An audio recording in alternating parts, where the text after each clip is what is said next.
seconds, players and referees. 30 seconds. Please take the field.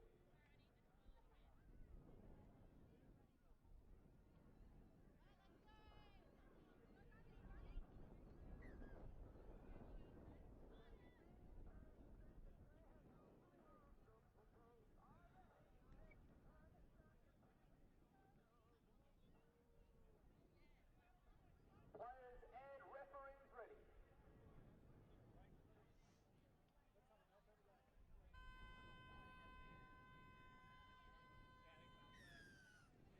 Welcome back to Coomera, and out here on Field 1 we have Women's 30, or this is the Women's Division 1 competition. It's the Bundaberg Women's 30s team taking on South Pine Women's 30s, and Angela Trenery is with me in commentary, making her debut. A little bit nervous, Ange. I thought you'd say you're a little bit nervous. That would be true, yes, I am a little bit. Nothing to be nervous about. No. Nothing to be nervous about. You're in good hands. Thank you. A very helpful man.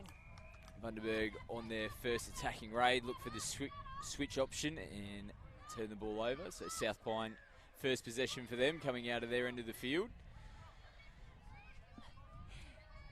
As they head towards their substitution side. Pretty tough conditions out there, Angie, this afternoon. Warm weather, and no doubt the ladies will be feeling it out there as well today.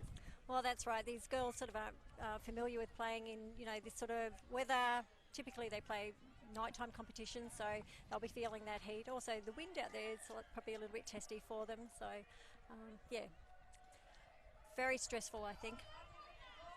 So South Pine turn the ball over on the halfway line, so good field position here for Bundaberg. So attacking the line, they head out towards the right-hand side of the field. They'll make a few changes now onto the paddock as well.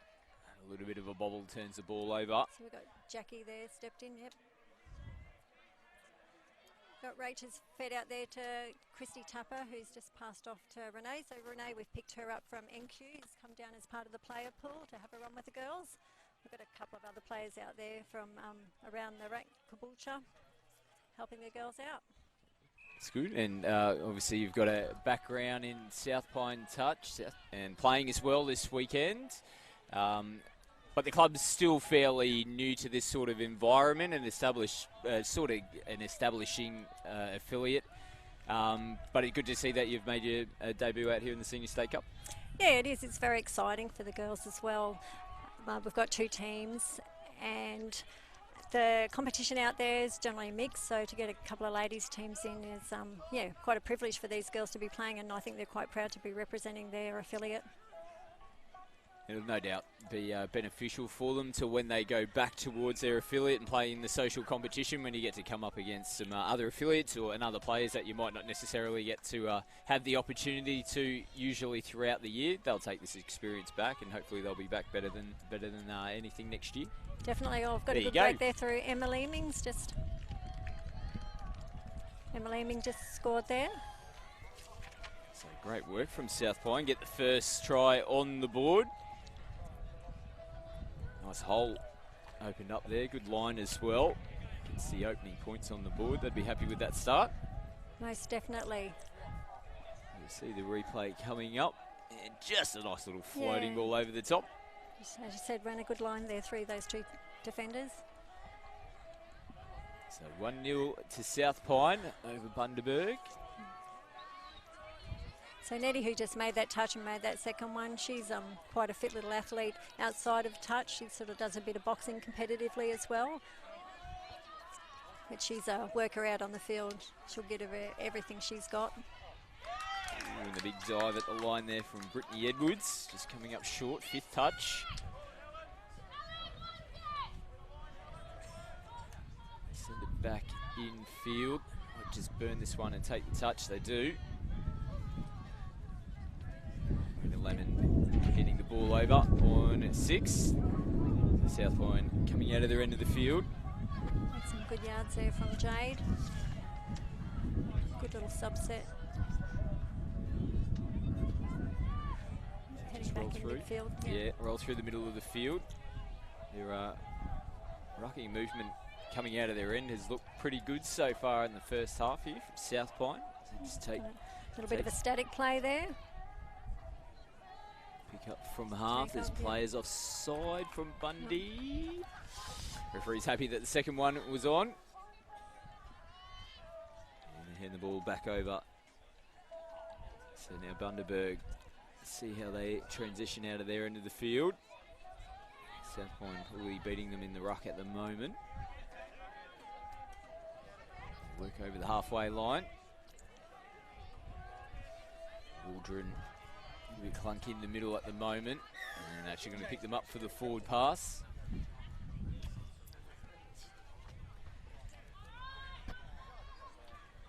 So South Point will tap it here and just bring ball forward to the mark, right on the 10-metre line. Good driving. So they roll into Bundaberg's end of the field. They're rolling down the right-hand side at the moment. Coming back in field now. Metres. Oh, a little bit of confusion there. Now the pick up and go within the 5. It's opened up.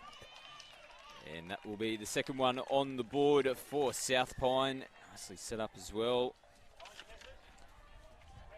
And having a hand is Emma Leeming. Is that her second one? Yep, Emma's down for 2 now. Just a nice little late switch at the line.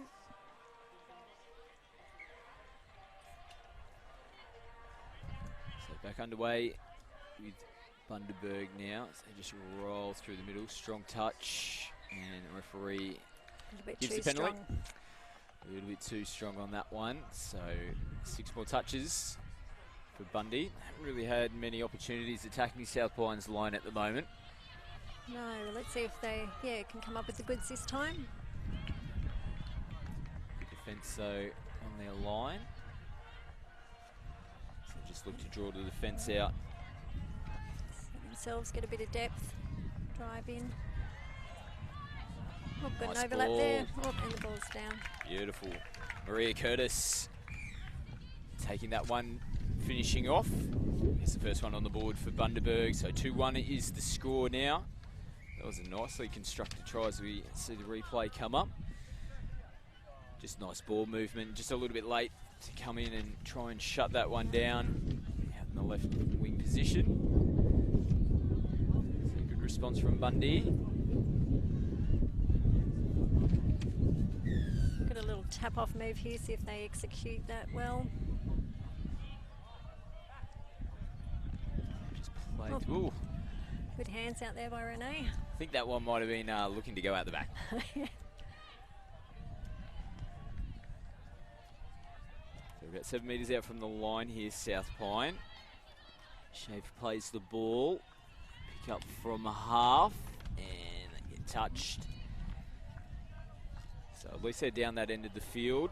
Bundaberg roll the ball on the 5-metre line. Got a bit of work to do to get out of their end. Come down the side. Touches there, yep. Roll over the halfway line now. Just a little bit disjointed in the ruck at the moment. They've got to punch forward here, Bundaberg. They do now. Pick up from half and go. Look to go down the short side. Oh, hold on to it with the dummy as well. Any support back on the inside. It's taken a deflection. 6 more. So it didn't really look like there was anything happening there for Bundaberg. And all of a sudden it just opened up for them.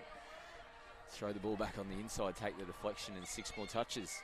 She said that nice little dummy paid off. It certainly brought that winger in.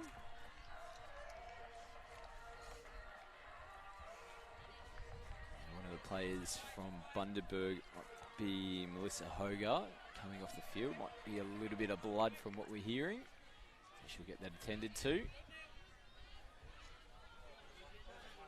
it's Brittany Edwards actually has come off the field. So limp up, grabs across field, pops back inside, gets the ball back again here. Take the touch. Fighting for the ball in the acting half position. And I think the refs might pick them up.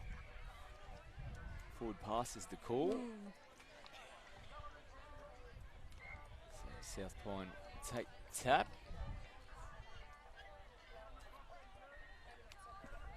See how they work their way out of their end of the field at the moment. Playing through the middle at the moment. Nice little pop-out pass. Yes, little offload there. And the refs are going to pull him back. The marks the call. And Bundy have gone the quick tap, and they're off to the races. Turn the ball back on the inside. Nice touch made there on Judith Bust.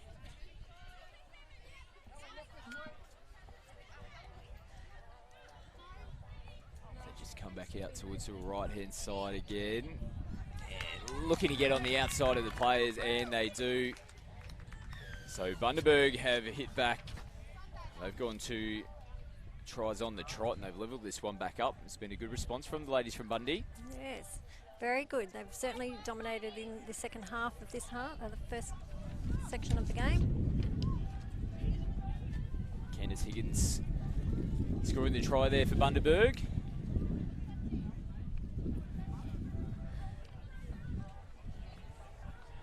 The South Pine now have a right of reply. They can do off their tap off. So you think they got a sneaky little tap-off play up Yeah, their they sleeve, do, and eh? they've actually, this is a tap-off move that they do have. I won't reveal what it is. I suppose those that know will be able to identify it from watching what particular moves they're engaging there. Unfortunately, ball down there, they didn't quite execute it to its full. So Bundy coming out of their end of the field. Let's see if they go a little bit direct. No, they head towards their substitution box. Nice meters. Head across the field, Pub again. Nice pick up from half, gives it to Pab. Nice hands again. Ooh, just couldn't get that extra ball over the top. Maria Curtis, 6 touch, trying to look for a penalty for some of the players offside. Referee's not having any of it.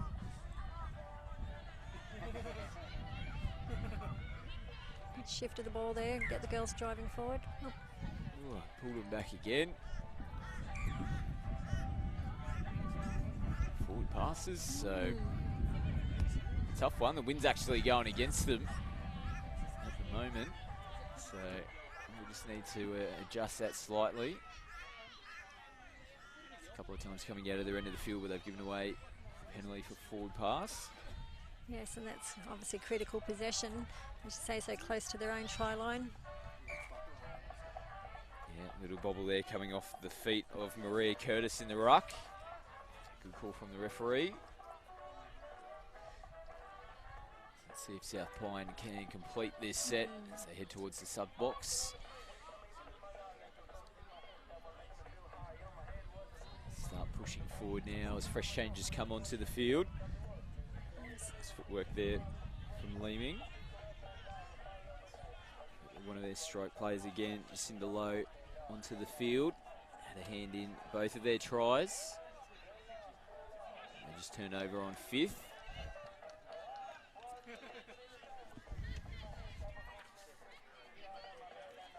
Bundy just trying to set a nice platform to go forward. A little overhead pass there. Yeah, picks him up an extra couple of metres.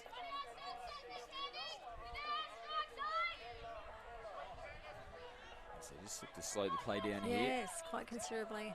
Set themselves. They're going to get another set of 6 though, coming off the hands of South Pine. So they play the ball. Judith Bus gets into half. Gives a late ball. Touch made there on Maria Curtis. Bust again from half. She'll come off the field now. Talia Usher drives across field. Curtis. Set up there, fade out. See them get around. Good touch there by Jackie just before the ball was planted on the ground. And touch made on Candice Higgins. Go back in field. Hogarth draws out the South Pine defence. Got to go forward at some stage. Get it forward now. Need to go down that short side, throw it back on the inside. Went there in support. Good job from South Pine. Touch pass on that one there. Was it a little bit late? Chrissy just making sure all those players are standing behind her on side so she can tap that ball and get going forward. Jacinda's Oh. made a little bit of a break down the line there.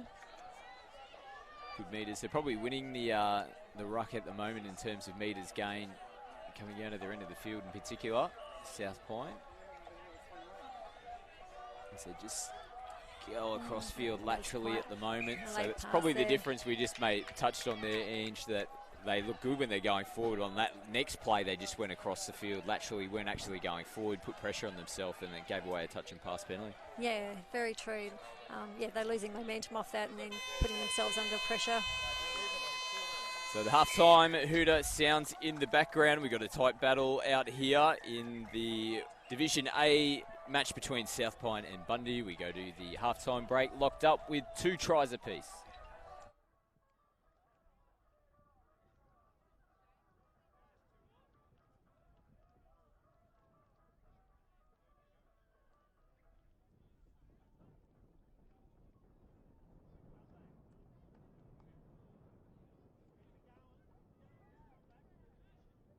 The team from Ice and Easy are here to settle your aches and pains with their icing zone, providing free icing for all joint and muscles throughout the weekend. So get down to the Ice and Easy zone to help yourself recover with the Ice and Easy.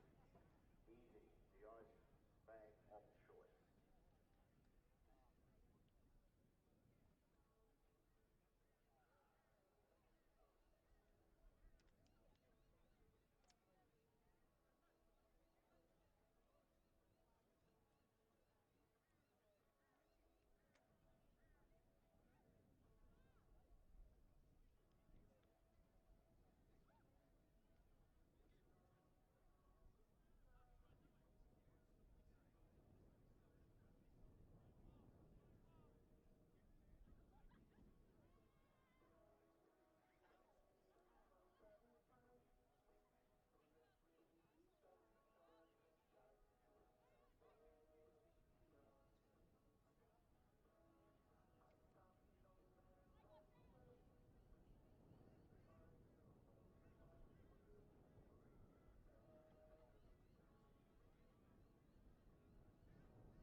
Welcome back to Coomera. The second half has just started here. This is the Division A women's match between South Pine and Bundaberg. And scores are locked up here, 2 tries apiece. As South Pine are on the attack to start the second half.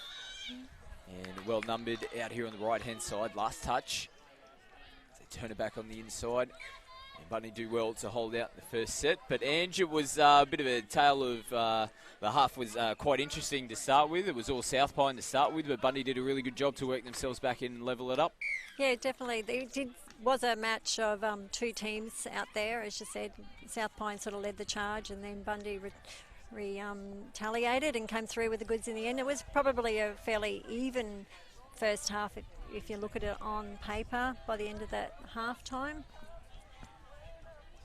South Pine, as you said, made some good yards out of that, just probably couldn't quite complete what they should have. So Brittany Edwards sends it back infield to Higgins. Higgins gets the ball back again. Oh, it's... Is that touched in flight there? Yep. Yeah, so...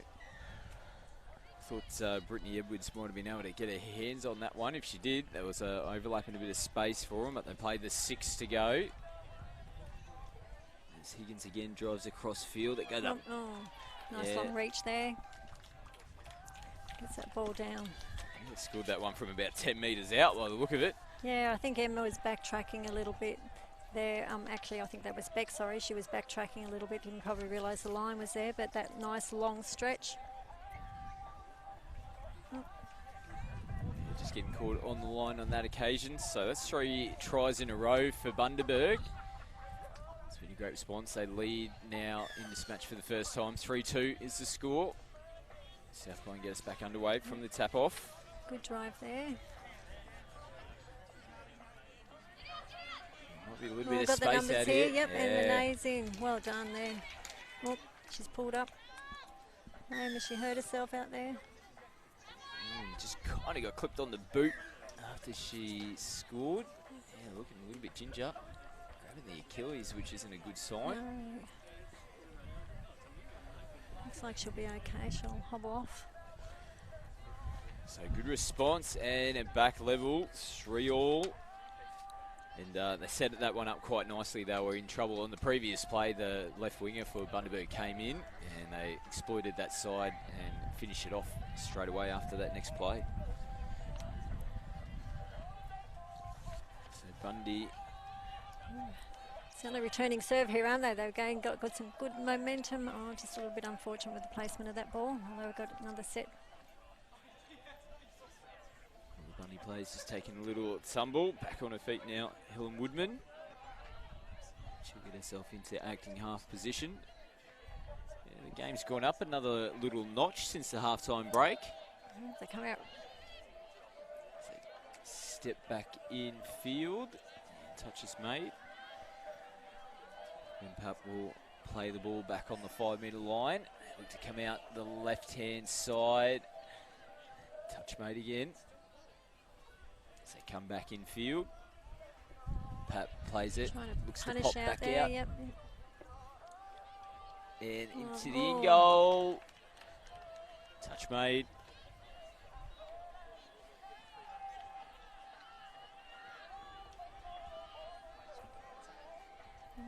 So on the 5, this will be the last one for Bundy. Made their way into the in-goal area, switched it back inside perfectly. And on it did play the ball, managed to get back in field, and Johnny on the spot. All they had to do to catch and put that one down as we have a look at the replay. Nice switch. Delivered perfectly to put them back out in front again. Bundaberg 4-3. Here's the score. Let's see if South Pine can hit back. Level this one back up.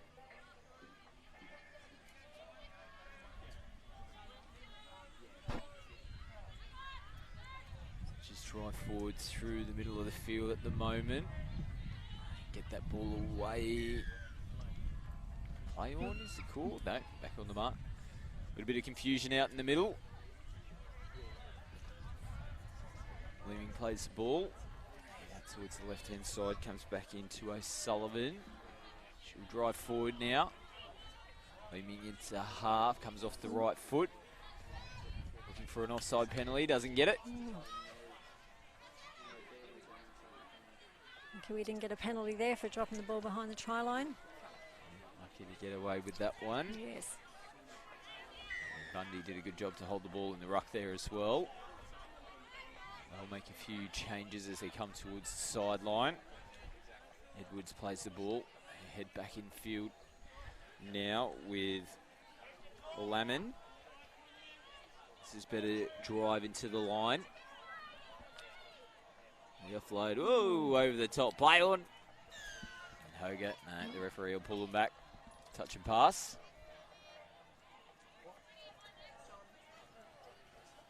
So a bit of a tough set on that one for Bundaberg.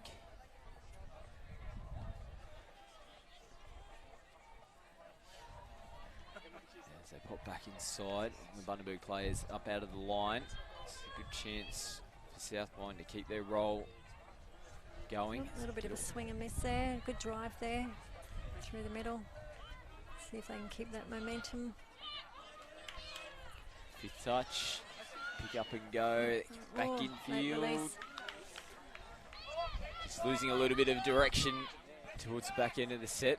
Just running into each other. Bundaberg will play the ball. Get this one back going. Oh. Turn the ball over, so good chance here for South Pine to level this one back up. They're down by 1 at the moment. Bundy in front, 4-3. Shift that ball across the field and see if they can open it up a little. Fade across field again. Nice little wraparound play. Bundaberg defence pretty solid at the moment. Draw them out a little and see what they can drive in for. So Renee Marsh now plays the ball. They might have numbers. They're out of the line. Trying to claim the offside penalty again. No, defender sitting back there has managed to shoot up and shut that down. Nice touch there. Number 10 from Bundaberg. Now they come up with another mistake, Bundy. That's back-to-back sets coming out of their end. Let's hope that doesn't prove costly. See what South Point can do with this ball now. Fade across field again for Schaefer. Good hands there. Williams holding on to that one. Just goes back to the mark. Come outfield, Marsh sends it back. Infield again, picks up from half. Late ball, just dips away. Which created a chance there, South Pine.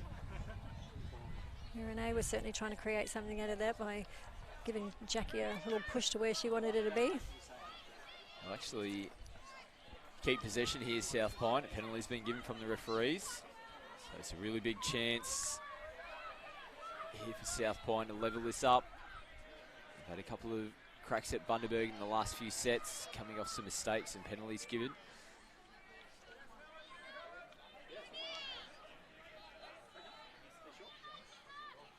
Just trying to run on the outside hip. Ball, tough one to take. Bundaberg just be looking to hold on to the football here, complete their set. They're coming towards their sub box, and rightfully so as well. There's been a few that have been out there having to defend the last few sets. So get over the halfway line now. Nice driving towards the line. Woodman straightens them up. Good pick up and go. Didn't quite gather that ball on that last touch there. So would have been a chance for him. It was a good drive into the line. Two defenders making the touch. So now South Pine head across field. Marsh takes the touch. Bundaberg putting some defensive pressure on at the moment. They're struggling to get forward. Almost getting on the outside, but fifth touch. They're going to come back to the mark. And the big dummy turns it over. It's a bit of a back and forth battle between these two teams at the moment. Through the mid part of the field here. They're doing it pretty tough. Still Very warm out there at the moment. Heat has not dropped off. Looks like that the breeze might have dropped down a little too, which was brought a little bit of comfort at times, as much as it was best testing with the ball. It's a good chance here for Bundy if they can get another one. Might be a little bit too far for South Pine. Tries have come. It's dropped a bit short there. Not just in this. Touch on the shirt is the call. Cinderlow goes back to the mark.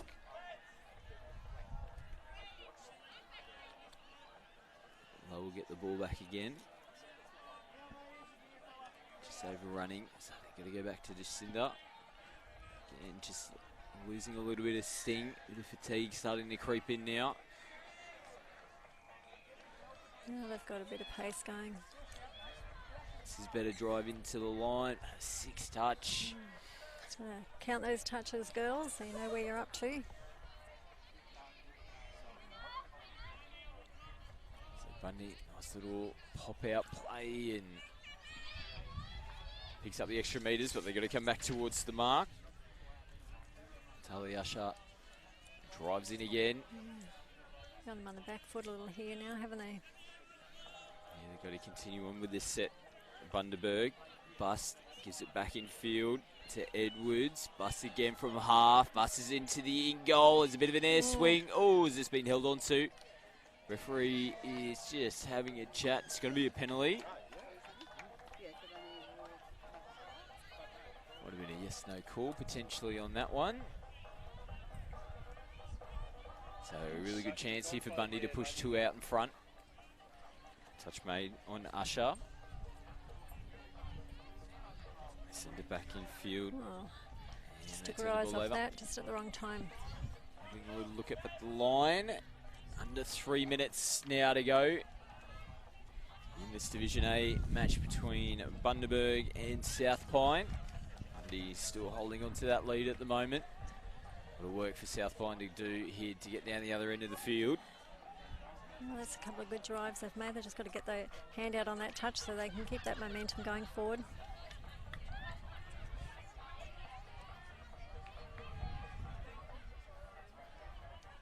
And 6 touch. So Bundy are probably in control at the moment in terms of field position. This will be touch 1, just shy of the halfway line. Touch 2, they roll over into South Pine's end of the field. Nice touch though, just slows up the momentum of Bundaberg to go back towards the mark. It's a little bit more of an attacking presence at the moment, haven't they? So Pap goes back in field to Higgins.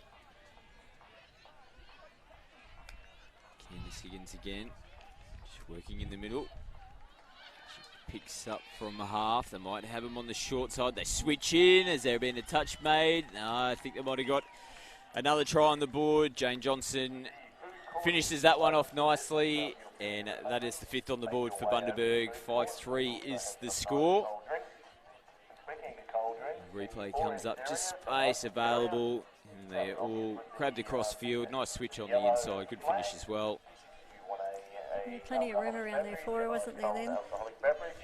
That area is open as well. So it's been a pretty good fight back from Bundaberg after being under the pump to start the match. Well, they were down 2-0, weren't they? They've managed to come back now. They've certainly taken the lead and they're charging ahead. So Marsh now driving forward, leaving into half. Williams, nice little extra ball. Pretty close to the line, yeah. Unfortunately, forward pass on that occasion. Good quick play, wrong direction. A little shimmy there, down the sideline. So good meters, Woodman again. So they go back in field. Bundy again, trying to get on the outside. Last pass couldn't be reeled in from Jane Johnson. They're coming home with a wet sail now, Bundaberg.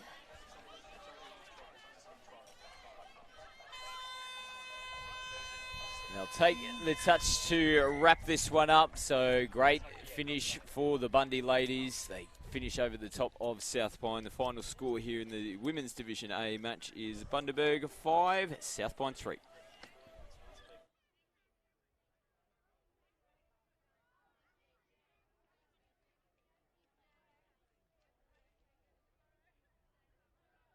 Our next round, the games will commence at 12:40. So players and officials could make their way to the field. Just a reminder too, it is still quite warm. So please stay hydrated and make sure you have plenty of sunscreen.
Welcome back to Coomera. We have men's premier action taking place now. Rockhampton taking on Gold Coast B.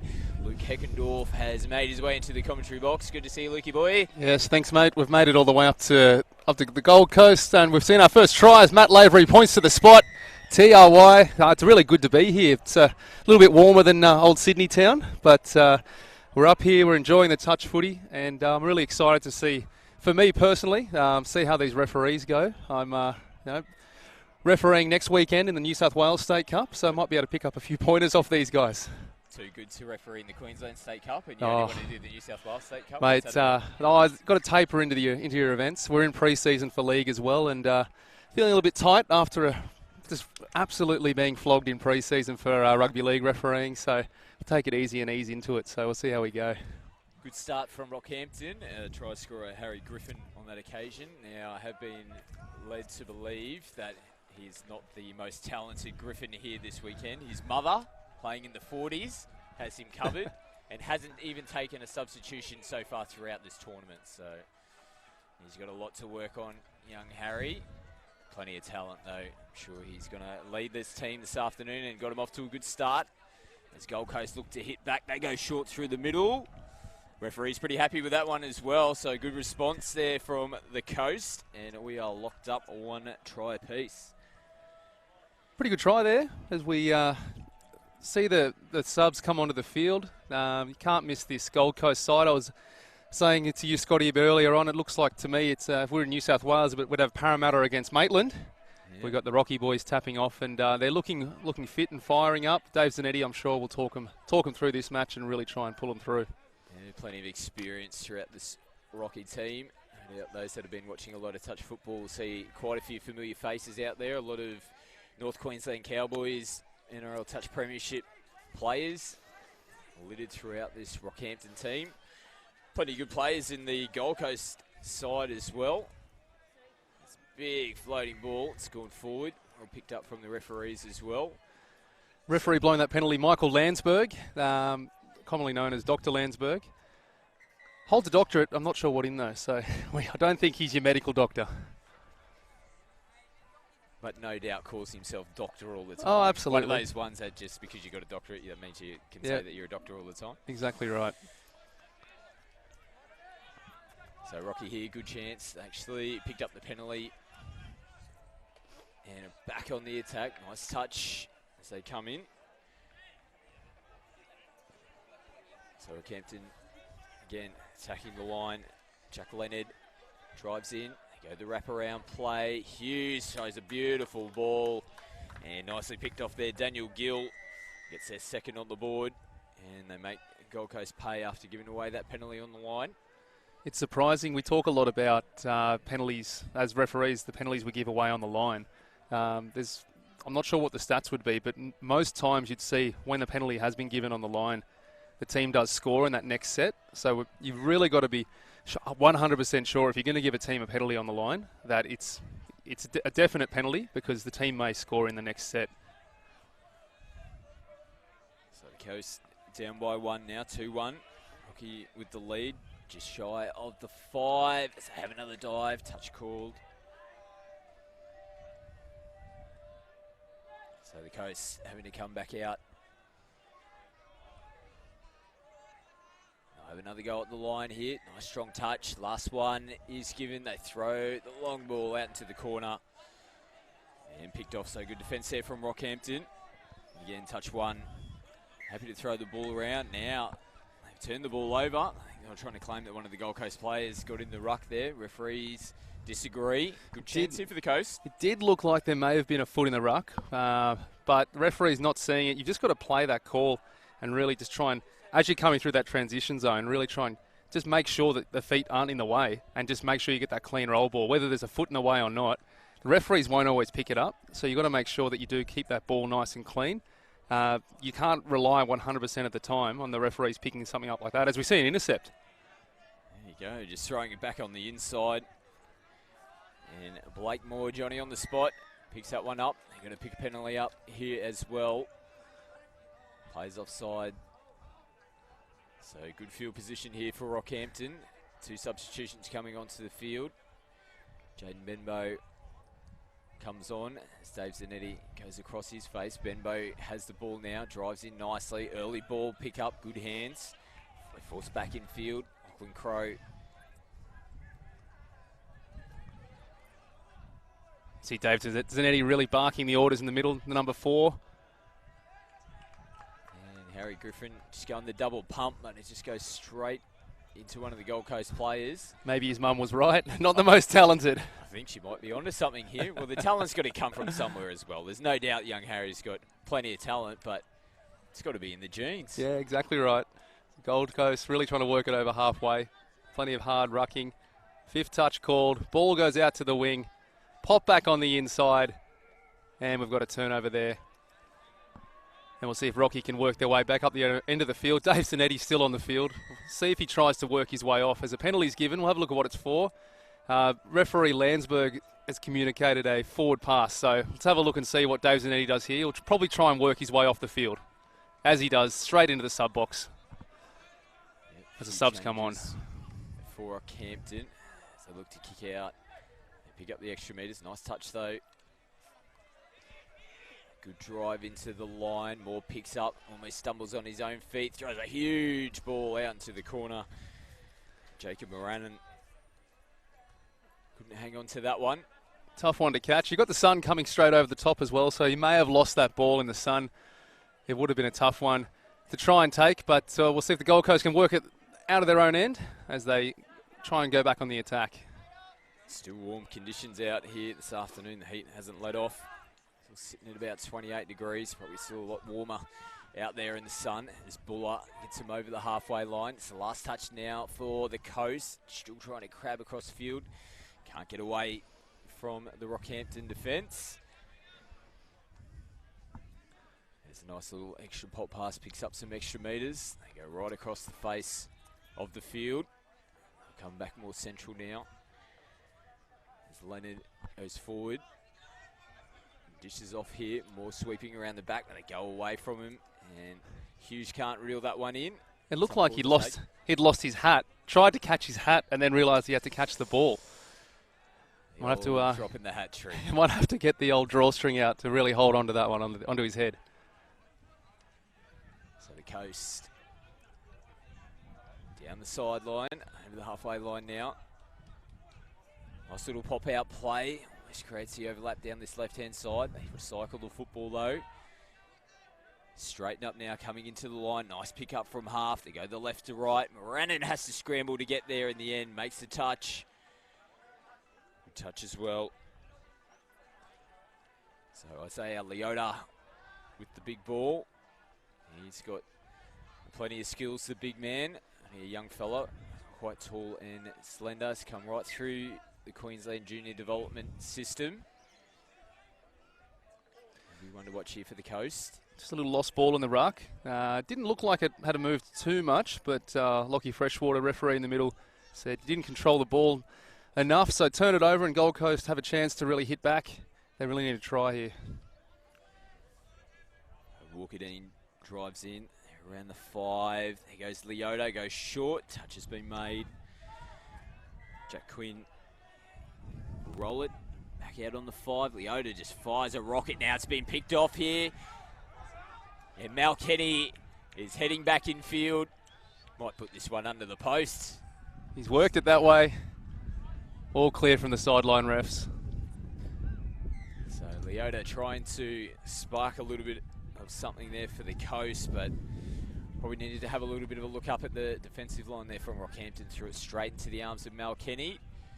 Cowboys representative winger in his own right, and open space. It'll take a pretty quick person to be able to shut the big man down. So 3-1, Rocky have pushed the lead out. As Dean West drives forward now for the Gold Coast.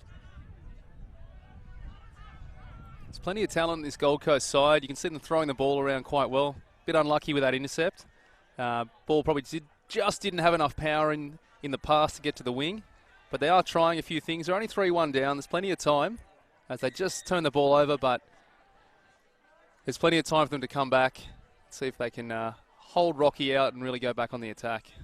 Yeah, still 5 minutes to go here in the first half, so yeah, looks spot on They've just got to stop this roll on. They're really starting to get into third gear now, Rockhampton. Just seem to have a really strong drive. They really get out of their own half. And they're forcing Gold Coast to work it out of their own end, which really gives them no chance to attack. And Zanetti throws a beautiful ball to Jacob Moranen in the right-hand side. Gold Coast trying to flood them with pressure, coming up out of their line, but summed up perfectly. What a great ball there from Dave Zanetti. You can see why he's the Cowboys captain in the premiership. Had the pleasure of, well, it was a pleasure to actually referee him. He definitely lets you know his feelings on the field when he's out there. But there's a reason why he's the leader of the best men's team in Australia, the Cowboys. And he's showing his skills here for Rockhampton at State Cup, leading them around the park. Let's see what Gold Coast can do here. They look like a flashy side, but they may just need to try and contain Rocky's drive as they come out of their own end. Yeah, Jacob Cashman gets the ball back here, plays it right on the 5, and nice work propping off the left foot. And slamming that one down is Leota, so he's the danger man we've made mention of a couple of times. Summed that one up nicely. That's a good hit back there from the coast. They've made it back. If they just can hold Rocky out for a couple of sets, put a try or two on, level it up. Still got about 3.5 minutes to go in this first half, so there's plenty of time. 3.5 minutes is a long time in touch football. If you're playing rugby league, you might look up at the clock and think there's 3 minutes. It's only about 1 or 2 sets. Mate, you can have 4 or 5 tries scored in 3 minutes, so let's see what the Gold Coast can do. It was nice work from Leota. It was a late sweep. Looked like he was going to hold his position. And he came in, and nice footwork as well off the left foot. So Rockhampton, a little bit sloppy in the roll ball. Correct call, looked like in the end. It's actually for the contact made in the ruck. Yeah, the contact, I think, in that one there, the contact was made, which actually forced him to put the ball down a little bit further in front, and then you saw the ball come loose as they go in. No, touch is called. But it's always an interesting one when you go in, when a player drives in, there might be a little bit of a hard touch.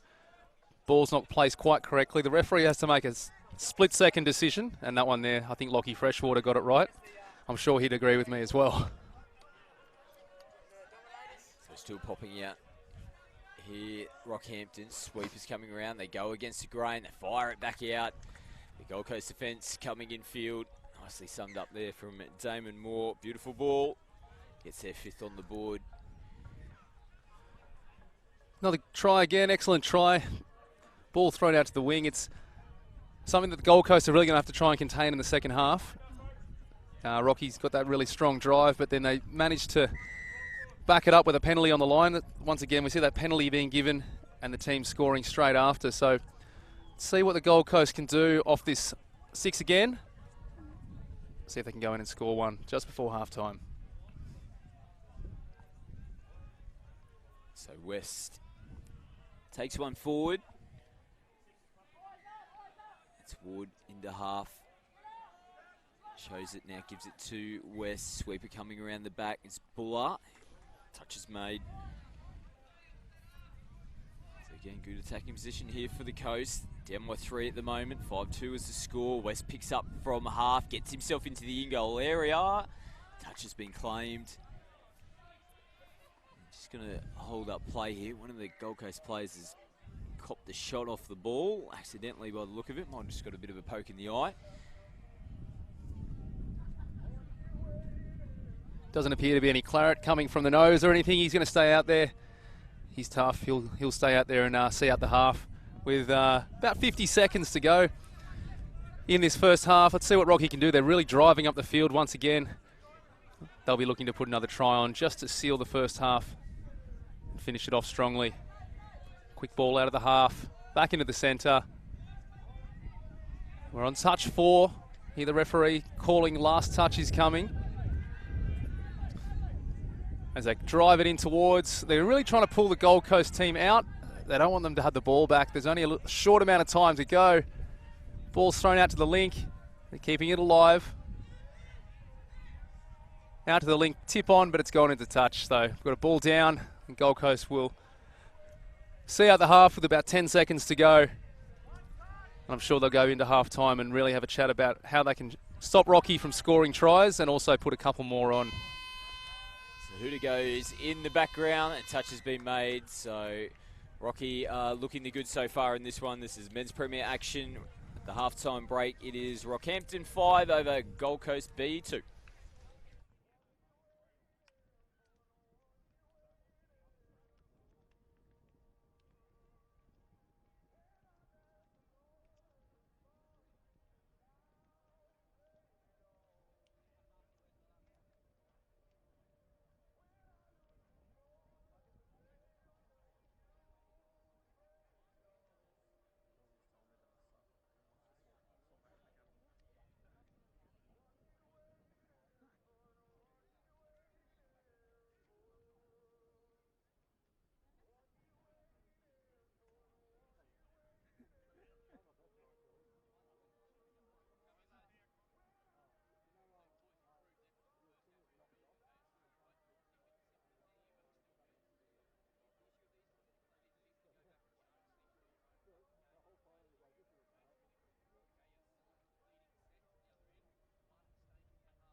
Welcome back to the Coomera Sports Field. We have men's premier action out here on field 1, it is Gold Coast B taking on Rockhampton. And Rocky have the lead at the moment. They're looking the goods. 5-2 is the score. Pretty entertaining first half there, Luke, but Rocky looking the goods. Yeah, Rocky really looking the goods, especially on that drive and transition out of their own half. They're really taking it over their sub-box, getting their fresh legs on, and really putting Gold Coast under a bit of pressure. Gold Coast look to have the flashy skills. There's definitely plenty of talent in this side, but Rocky just seemed to be on point in that first half for sure. And the Coast running a nice little tap-off play, but Mal Kenny read that to a T. Absolutely coming in and sniping that last play down. Now they'll get a repeat set here. Looks like some good honesty from the Rocky boys. Letting the referee know that they got their hands on the football on that occasion. So 6 more touches. Good chance here as Leota gets caught. They bring it back out towards the 5. Leota again with the big windmill dummy. Just a couple of wasted touches. Leota's really trying to make something happen. Let's see what he can get involved with. The ball goes out to the wing. No one inside for the tap back. And Kenny making another big touch. Last one here for the Gold Coast. And that touch made, so they hold out in their first set defensively. Let's just watch Rocky drive it out of their own end. You'll see them come right over to their sub-box. Boys will come straight off the field. You see Zanetti straight off the field, a couple other players, and the Rocky boys will really fan out onto the field, spread out, and try and make it all the way through the middle to score that try. It's been picked off. Leota looked like a basketballer jumping up in the air, pulling it down. Yeah, pretty hard to be able to get over his hands as they turn the ball over, though, as Leota was making his way off the field. I think he was looking forward to a quick rest in the sub-box. Absolutely. So big chance here for Rockhampton. It's Jamin Bob just jinx across the field at the moment. They still don't want to come up and put pressure on Bob. And unfortunately, they probably should have because they've given away the penalty. Now, Bob has gone the quick tap. And Gold Coast players pleading with the referee that they got back on the line to make the touch, but they haven't. And the try is awarded. That's the 6-1 on the board now for Rockhampton. 6-2 is the score. Yeah, referee right on the spot. A bit hard from where we're sitting, especially with a few players in the road for us to make a call from where we are. But the referee's right on the spot. Players didn't make it to the line, and fair try awarded.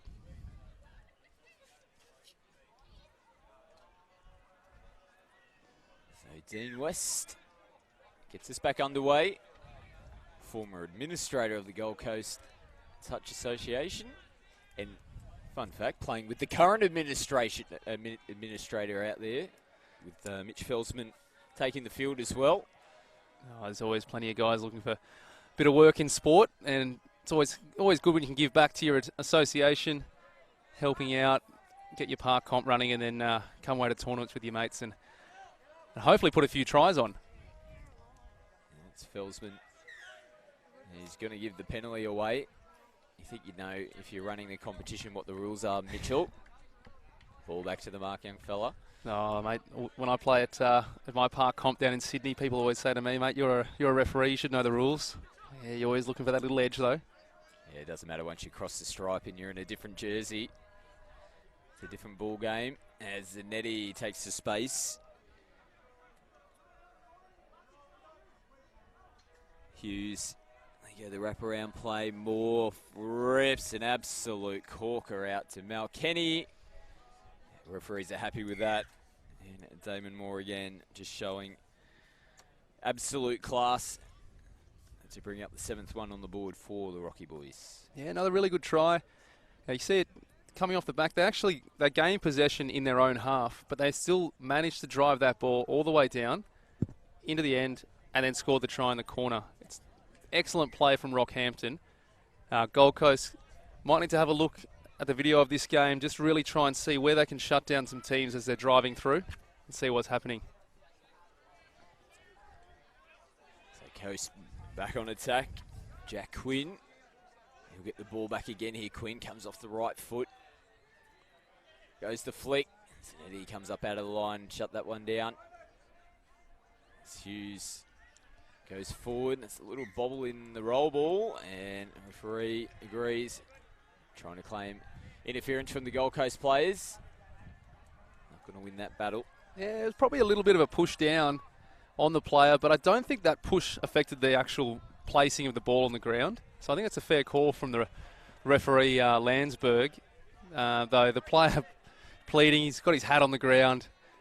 They're always looking for an edge, but I think it's a pretty fair call as Gold Coast really look to put a try on, try and claw their way back into this match. Felsman. Touch from Hughes. Cashman dishes. Cashman in the half again. Quinn comes in, goes left foot, goes right foot. Almost gets on the outside. Hughes makes the touch. Yeah, look good from here. That's why the referees are in the middle of the park, making those crucial calls, because that ball's just thrown away. They've just killed it on the wing.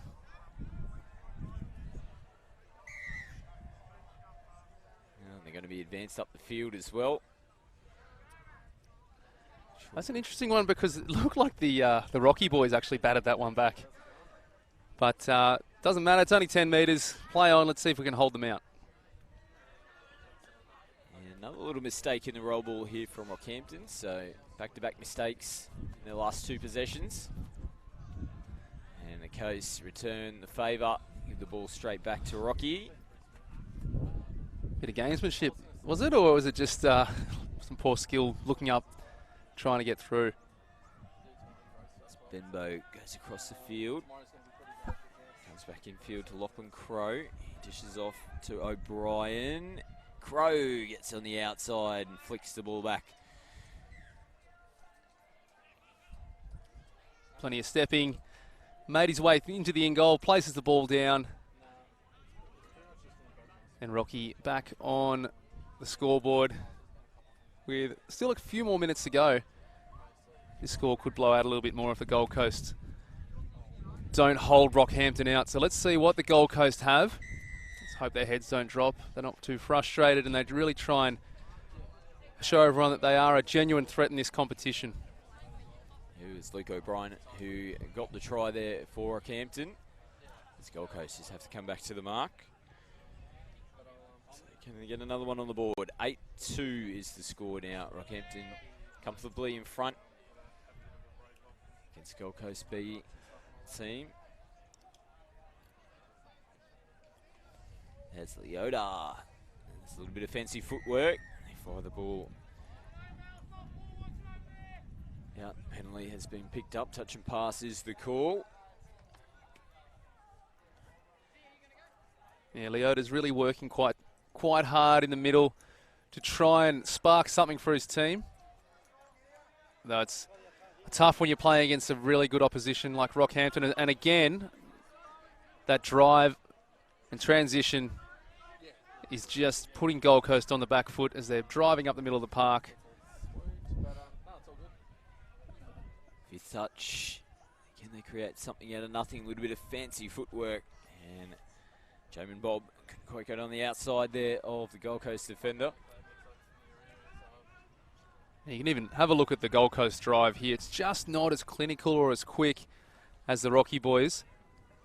They're still getting the players back onto the field, but you can see fifth touch is called in the middle of the field rather than down the other end. So the hard driving of Rockhampton is really what's getting them across the line. So again, good field position here for Rocky as they just float the ball out. A little bit of pressure there on Harry Griffin. Penalty's been given though, offside players from the Gold Coast. As Blakemore grabs across field. Brother Damon now plays the ball. Nice footwork, left foot. We'll put that one on the highlight reel. Boys in the sub box for Rockhampton, pretty happy about that one. This is going to look like an absolute ripper on the replay. Just absolutely snapping ankles in the middle. Here we go. Sit back and enjoy this. Jamin Bob. 1, 2, bang. It's like you're watching a highlights reel of the old Benji Marshall back in his heyday. Yeah, absolutely. Stepping. And apparently he's making a comeback possibly next year with the Western Suburbs in Sydney. You heard it here first. It's exciting. That's one from the rumour mill. Wonder if he's been keeping an eye on old Princey post-retirement. Now he's been heavily involved in touch footy. He's still got another year under the belt, though, with the West Tigers. He's re-signed for next year, isn't he? Yeah, he has. It's always good to see him come out in the touch field. I know that when we had him down in New South Wales State Cup, you'd see his team on the field, and then if there was ever a field change, you'd see crowds of people just walking over to that field. You'd be about 4 or 5 people deep behind the ropes. Always a good crowd when he was playing. One of the good guys of touch football and rugby league, and just really shows that pathway that you can have coming out of touch into the NRL, and it just really shows that partnership as Rocky goes in to score another try, put another one on the board. Yeah, Dave Zanetti throws an absolute ripper to Jack Leonard. Finished off beautifully. So this is round 2 action in the men's Premier Division, and Rockhampton, who are probably favoured as one of the heavyweights of this competition. This will actually be their first win for the competition. Redlands, the Metro Cup champions from this year, actually knocked them off in the first round 4-3. So pretty close match there. And other results we saw on the live stream out here. Gold Coast A drew with UQ Rebels. And Palm Beach went down to Townsville. Great to see the Townsville boys come down, and BMTA Colts won 6-2 over Gold Coast B. Oh, it's a bit dodgy pass out of dummy half. Couldn't quite get his hands around that one, and Rocky will again look to go on the drive, and the drive has just really blown Gold Coast off the park this afternoon. Straight over halfway. It's one straight up the middle of the field. No need to get the subs on, and they'll look to try and score off the back of this. They continue to roll on here as Griffin throws it into Dean West. Trying to claim. Might have come off his body. He's within the passing lane there. Westy. Trying to use his experience. Former Elite 8 player for Queensland. And he's been beaten on that occasion. As Harry Griffin flicks it back to the halfway line. And it's been a pretty dominant second half performance here from Rocky. If you have a look at that last set, well, and then the reset as well, they've driven the ball with absolute speed, really clinical, straight up the middle of the park. They've forced the error from Gold Coast, had the reset, and then they've scored the try. Really working their way up the middle. It's something that the Gold Coast just haven't done this afternoon, is putting themselves in that position to get that either that penalty or that 6 again. So a little veteran play there from Zanetti, making a touch on the ball. Getting away with that one. A little bit of chat between the boys. Next up out here on Field 1, we go back to the Women's Premier Division. It'll be BMTA Storm and taking on the Gold Coast. We're looking forward to that one. Two teams that have played against each other on a number of occasions throughout the Metro Cup season this year. Oh, nice short ball as well. And straight through the middle goes Jack Ward. So just fell apart there in the middle, Rockhampton. They won't be too happy with that one. Yeah, you want to keep defending well all the way through the game, even though there are a few tries ahead. Would have been nice to hold them out. I think that's the first try that they've scored in this half. So it would have been nice to hold them out, but I don't think they'll be too worried as they go back on the attack, see what they can do. And another double step. Excellent work in the middle. Yeah, Jamin Bob has got a bit of confidence after that last try that he put on. Who would blame him as well? And Blake Moore just tries to burrow his way under. You're going to say touch was made.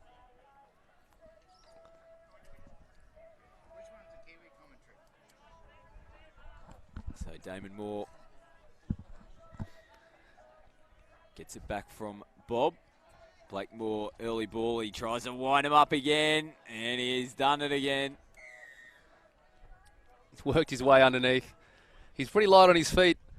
He's worked pretty hard this afternoon, but I think he's got his confidence up in this game, so I'll be interested to see what he's like in his next game. But, yeah, I think he's pretty happy with himself as we look at the replay. He gets a nice early ball. The Coast get us back underway. Only about 30 seconds to go in this game. Coast will look to try and put one on, or at the very least hold Rocky out if they do turn the ball over. Walker-Dean goes in. Nice footwork from Quinn. He can dance with the best of them as well. Jack Quinn sends back infield. Scully takes the touch. Felsman in the half. Gives nice early ball. And pop back on the inside. Good scramble defence right on the hooter. The referee has indicated there is a penalty for a late pass. Oh, no. He's going to have a forced sub. Doesn't matter what time of the game it is. Deliberate play, and he's still on the field. So this will be another penalty. He's jumped on the wrong side as well.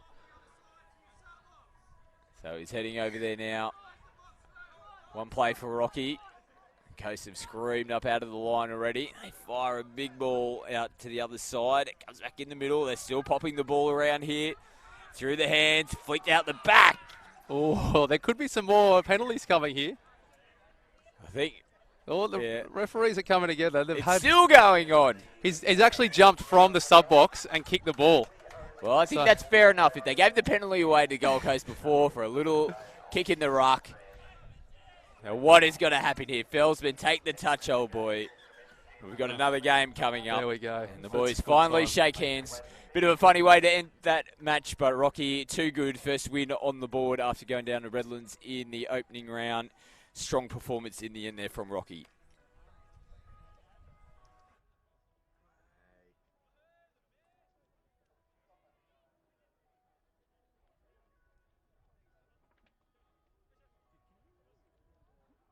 Ladies and gentlemen, thank you to our officials. You see them day to day. Without them, we would not have events to attend, and their contribution to the sport does not go unnoticed. Events cannot be run without you. So, again, we say thank you and stay hydrated.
Ladies and gentlemen, 2 minutes. Please take the field.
Welcome back out on Field 1. Women's Premier Division about to take place. It's Gold Coast taking on BMTA Storm. Second round for this division.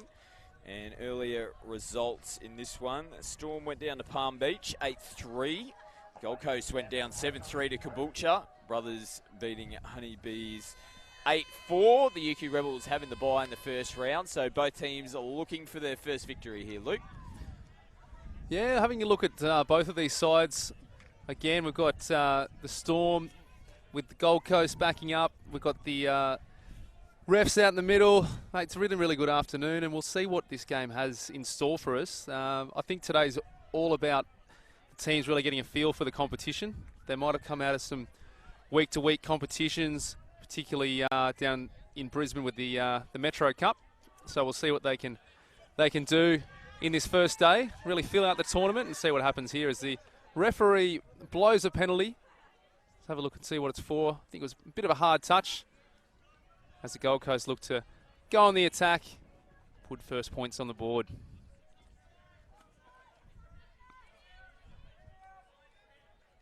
Just pick up the pace now, get on the outside, create the numbers.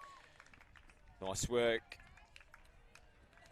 on the outside and finishing that one off in the corner. So opening try on the board for the Gold Coast. So we have a look at the replay here. Skipping on the outside. Nice work and finish off there from Nakia Campbell. So 1-0 the Coast with the opening points. It's a good try. It's also good to see Brad Smith, referee who awarded that one. Looks like he might have forgotten his long socks. So he's got the ankle socks on this afternoon. It might be a heat thing. He's a bit anti-long socks, isn't he? Yeah, I think so. He's not a huge fan of the long socks. I know that when he had the pink socks on for the NRL Touch Premiership, he wasn't a huge fan, but, mate, you've got to wear the long socks. But maybe it's a bit warm today here at Coomera. They might restrict his calves also. If he's got them. Decent set of rocks on the back of your pins. As the Storm look to go back on the attack, see what they can muster up as they drive it in. Last touch called by the referee. Ball's thrown out to the wing. But it's gone across the sideline, so the Gold Coast will drive out of their own end, and we'll probably see them come towards the box on this side, get some fresh legs onto the field, and they've done the opposite. They've taken it the other way. Yeah, you've absolutely nailed that one, mate. Actually playing through the middle of the field at the moment. Probably why I'm a referee and not a coach. I would say so, mate. I would say so.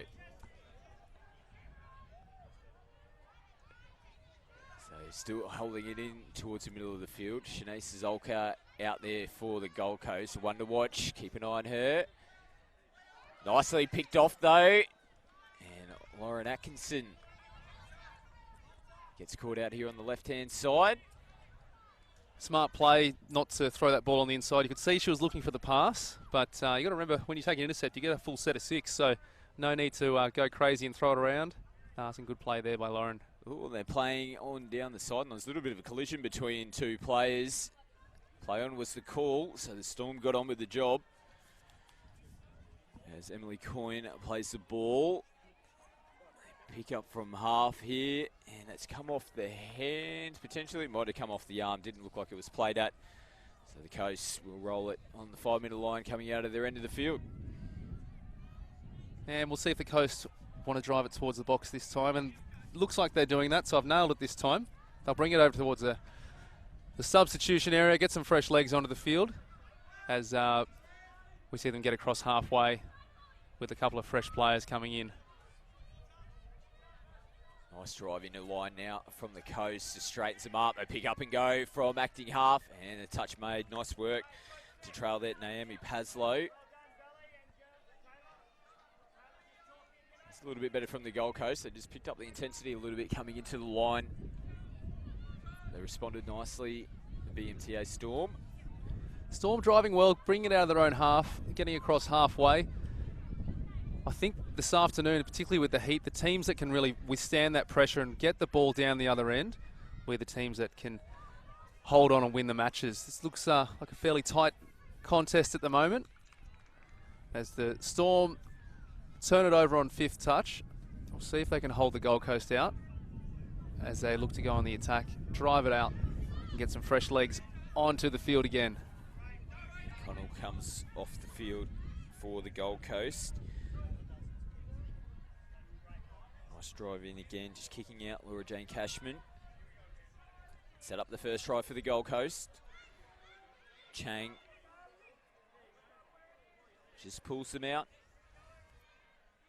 Cashman will get into half again. Picks up and goes. Goes off the left foot. Gets on the outside. Big stretching dive. And the ball's been turned over. So again, good scramble from the Storm. Cashman looking dangerous out of the acting half position. Might have thought the players were offside as she took a few steps after being touched. Referee says no. They were on. Go back, play the ball. As they look to take it over towards their sub-box and get some fresh legs onto the field. But they've turned it over, so they'll have to go back into defensive mode as Gold Coast go back on the attack. Cashman back in field. Mooney stack as well, having a hand on the football. Cashman again. They'll get another set here. Had to come in, almost created the overlap on that occasion. Laura Jane is looking dangerous out there for the Gold Coast. She's going to come in and have a substitution. As Sizolka takes the touch. Chang goes from half early in the touch count. Couldn't crack the Storm defence. They turned the ball over. Probably not what they would have been liking to work towards in that set there, the Gold Coast. The Gold Coast probably didn't want to turn it over at that point when they had them on the attack. And Storm will look to drive it back out of their own half. Both teams really just trying to work their way into the game. The score's only 1-0. It looks like we're going to have a penalty here. Referee Aaron Searston, who also refereed a couple of NRL Touch Premiership games in Brisbane, sent a forward pass off the ruck. So forward pass out of dummy half. Sometimes they're hard to pick up, especially as those referees might be 5 or 10 metres behind the play. But if it's forward enough, they'll pick it up. And he's got to be a little bit careful if you're in a dummy half. But also if you're running onto the ball, make sure you're timing your run. Holloway Samuels sends it from half. Get the sweeper coming around. Sizolka, nice little short ball, summed it up perfectly. Good finish as well. That's the second one on the board now for the Gold Coast. And the experience there of Shanae Sizolka playing a couple of games for the Cowboys in the Premiership this year. That comes off the left foot, just goes to short ball. Nice finish as well there from Nikita Holloway Samuels. Of course, playing with her sister out there, Chantel. She's in the 14 as well for the Gold Coast, and they extend that lead out to 2. Yeah, beautiful bit of work. Especially impressed by Brad Smith with the short socks on the rocks. I'm not sure how they're feeling, but he's got the calves out, working quite hard throughout the match. Probably not as hard as the players, I'd think, though. They're working pretty hard out there as the Storm look to really try and bring themselves back into the game. Down 2 tries, but there's still plenty of time to bring themselves back into it. Early ball, and Waldy stumbles, and can't reel that one in. It's coming off the hands on that occasion. So the Coast from their end of the field. So they're working their way out. You might be able to see the Physio Creme tent in the background. If you are here watching this on your phone or you're going to head down over the weekend, Physio Creme's offering some free massages throughout the weekend, so make sure you head down to their tent. I might head down there after this. I've been working pretty hard carrying you through this commentary gig, Scotty. He's starting to tighten up, big fella. Oh, mate, I think I'll be okay. But we'll head down there, go have a look, check it out. The Coast back on the attack. Chloe Watt. Another one of the experienced players out there for the Gold Coast, originally from Toowoomba. And Atkinson picks off another one. She's grit in the teeth as well here, Lauren Atkinson, going down the sideline, starting to pull up now. A good job on touch 1, gets him over the halfway line. That's 2 interceptions picked off. Might be due for a hat-trick of intercepts soon. I'm sure she'd prefer a hat-trick of tries, but doing the job quite well out there on the wing, picking off a few balls and making sure that their team can stay in this game. Yeah, stopping them is as good as scoring them sometimes, and when they're only down by 2 as well, it's a pretty big play. But if they can get a try off this one, It's a 2-point turnaround for the Storm as they attack the short side, and had they made the touch there, Sazolka gets there just in the nick of time. Little bobble from acting half. I think the referees might pick that up. So fifth play, they just turn the ball over. And not finish to the back end of the set. They would have been looking for the Storm. Still 5 to go here in the first half. 2-0 is the score in the women's premier match here. Gold Coast in front. Yeah, Gold Coast just looking the goods. A couple of hard touches from the Storm, trying to get over the top of them. Let's have a look and see what the referees have called here. Might have been a little bit of a hard touch. Picked up by referee on the sideline, Brad Smith, helping him out. The referees as a team, which is good to see, as the Gold Coast will look to capitalise on that penalty. Well, you have about 4 minutes to go in this half, so plenty of time for the Storm to put one on the board, but they'll have to really try and hold the Gold Coast out if they are to do that. Cashman just manages to get that ball away to Lily Chang. It's back in the hands of Laura Jane Cashman as they try to skip on the outside, and Taylor Connell gets it done for the Gold Coast. That's their third on the board now. Just a little bit too easy. Just caught napping and flat-footed on that occasion. And you don't want to give Taylor Connell an extra inch of room. She'll take it every time and slams it over for their third try. Have a look on the replay. Looked all a little bit too easy. Just steps off the right foot, realises that she has her defender beaten, and brings it around. When you know you've got that pace, it's a really good attribute to show that you can get over the line and score that try. Reminds me of myself back in my heyday, back when I was playing for Hornsby down in Sydney. Stepped a winger once, and it didn't happen again, I'll tell you that much. Wow. So good chance for the Storm. They'll be looking to get one on the board. Under 3 minutes left to go here in the first half. And that'll be a late pass. So just haven't got the polish on the back end of their sets at the moment. Take a look at what the Gold Coast can do coming off their own line. They'll probably really drive it quite quickly over the halfway line, and then force the Storm to bring it out from their own end if they can't score in this set, of course. So we're up to touch 3. They're already over halfway into the fourth, and getting into that danger zone for the Storm as they pick up from half. Steps off the left foot into the in goal. Long ball to the wing, all too easy. And that is how you transition from defence to attack, all in one set, scoring a try on the wing. Pretty good set there from the Gold Coast, as we see Sazolka just calming off the left foot. Sums it up perfectly. Got probably one of the best left to right passes in female touch in the country, no doubt. Had a little bit of experience in rugby sevens as well. Good to see her back on the touch field.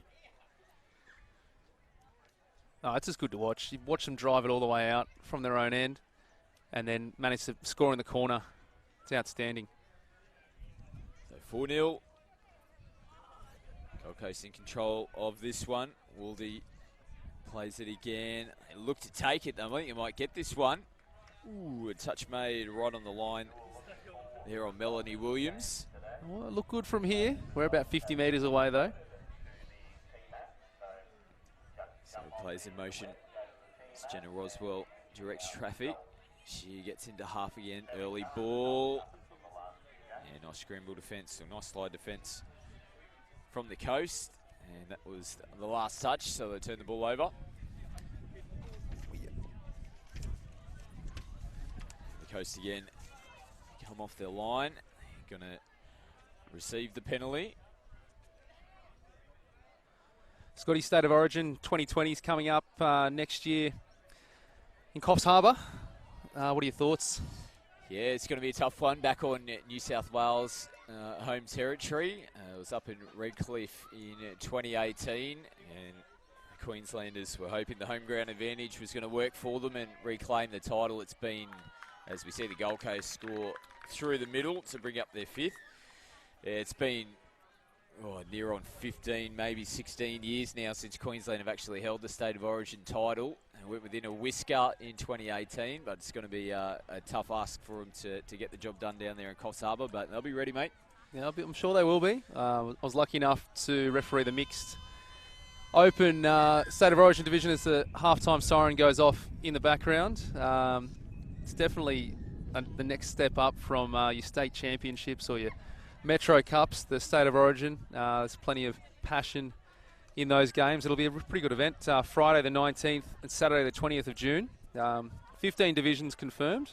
They're probably looking at a couple more, see if they can squeeze a few more divisions in, but State of Origin, it's always a tough one, and I'm sure there's a few of these girls playing in this game who wouldn't mind a Maroons jersey. Yeah, it's all to play for. There's quite a few of the State of Origin coaches out here doing some talent identification this weekend, so no doubt squads will be on the way in the new year, and a few of these girls might get a mention as they work towards the 2020 State of Origin series. But we'll take a short break here for the halftime. Gold Coast in control of this one. They go into the halftime break with a 5-try lead over BMTA Storm.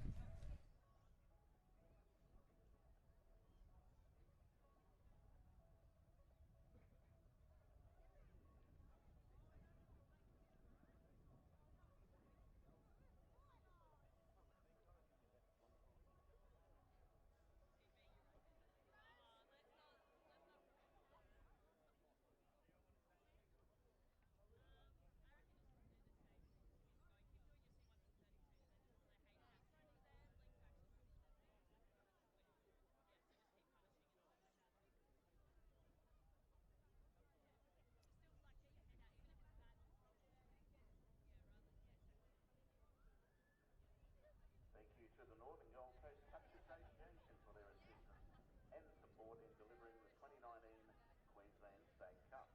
Please note that these people look out the venue are all volunteers, so make sure you please thank them during the day. We are greatly appreciative of their support and help during the event and look forward to see the event grow into the future.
Welcome back out on field one. Second half's about to get underway. The Gold Coast are in control of this one.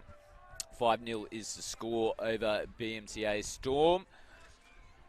So big task ahead from the Brisbane-based club to get back in this one, and it is the Gold Coast who have the tap to start the second half. So we'll be looking to get another one on the board, and Connell almost gets the overlap there. Touch made on Lily Chang.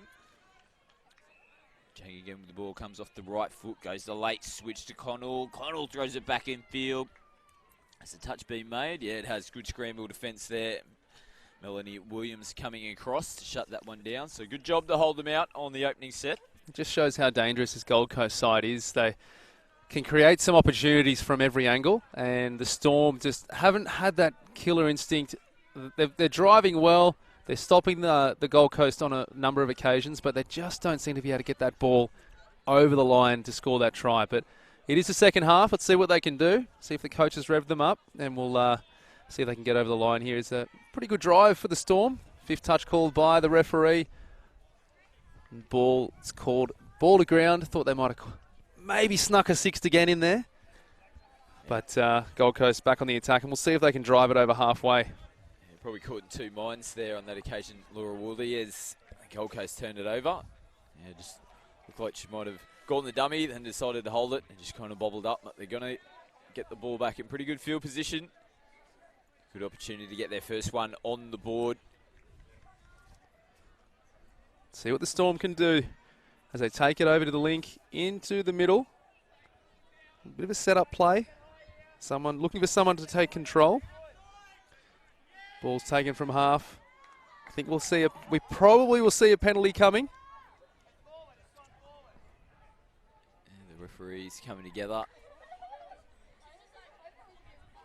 See what the call is. Yeah, they're just gonna ball to ground. Play the ball. Oh, and they've turned it over again. So 2 errors from the Gold Coast. Just keeping the door slightly ajar here for the Storm. The Storm really need to score first in this second half.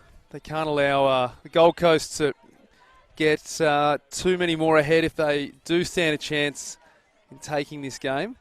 As they scoot from half out to the wing, throw it back in on the inside, but referees have found a penalty. Touch and pass has been called. The Gold Coast will have their chance to take it back out from their own end and try and put the first points on for the second half. And they come down the sub-box side of the field now. As Cashman drives across. Sazolka. She'll come off the field as well. Head back infield. Holloway Samuels, nice pick up from half. Nice footwork as well. Can't get on the outside of Natasha Day. So good scramble defence.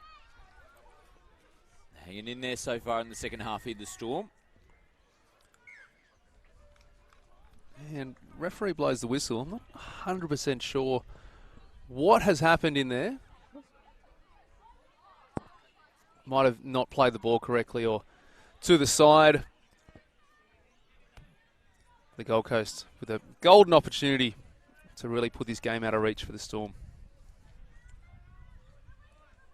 Chantel Holloway Samuels goes back in field to Francesca McDonald. Holloway Samuels again goes out to Taylor Connell. Connell again comes off the right foot. McDonald, nice touch, good defensive pressure off the line here from the Storm. Does McDonald look to sweep around the back? She does. Gets the ball, comes off the right foot, has a dive at the line, gets in between 2 Storm defenders, and the first try in the second half is on the board for the Gold Coast. It's going to be a tough way back for the Storms. We have a look at the replay as it comes up. You can just watch her hovering, gets the ball, steps off the right foot, finds the gap, and she's in to score. So tough road back for the Storm, but I'm sure they'll take a lot of learnings out of this game. As we're back underway through the whistle of Aaron Searston. Storm, plenty of speed off the tap, brings it into the danger zone for the Gold Coast. Let's see if they're able to put one on the board.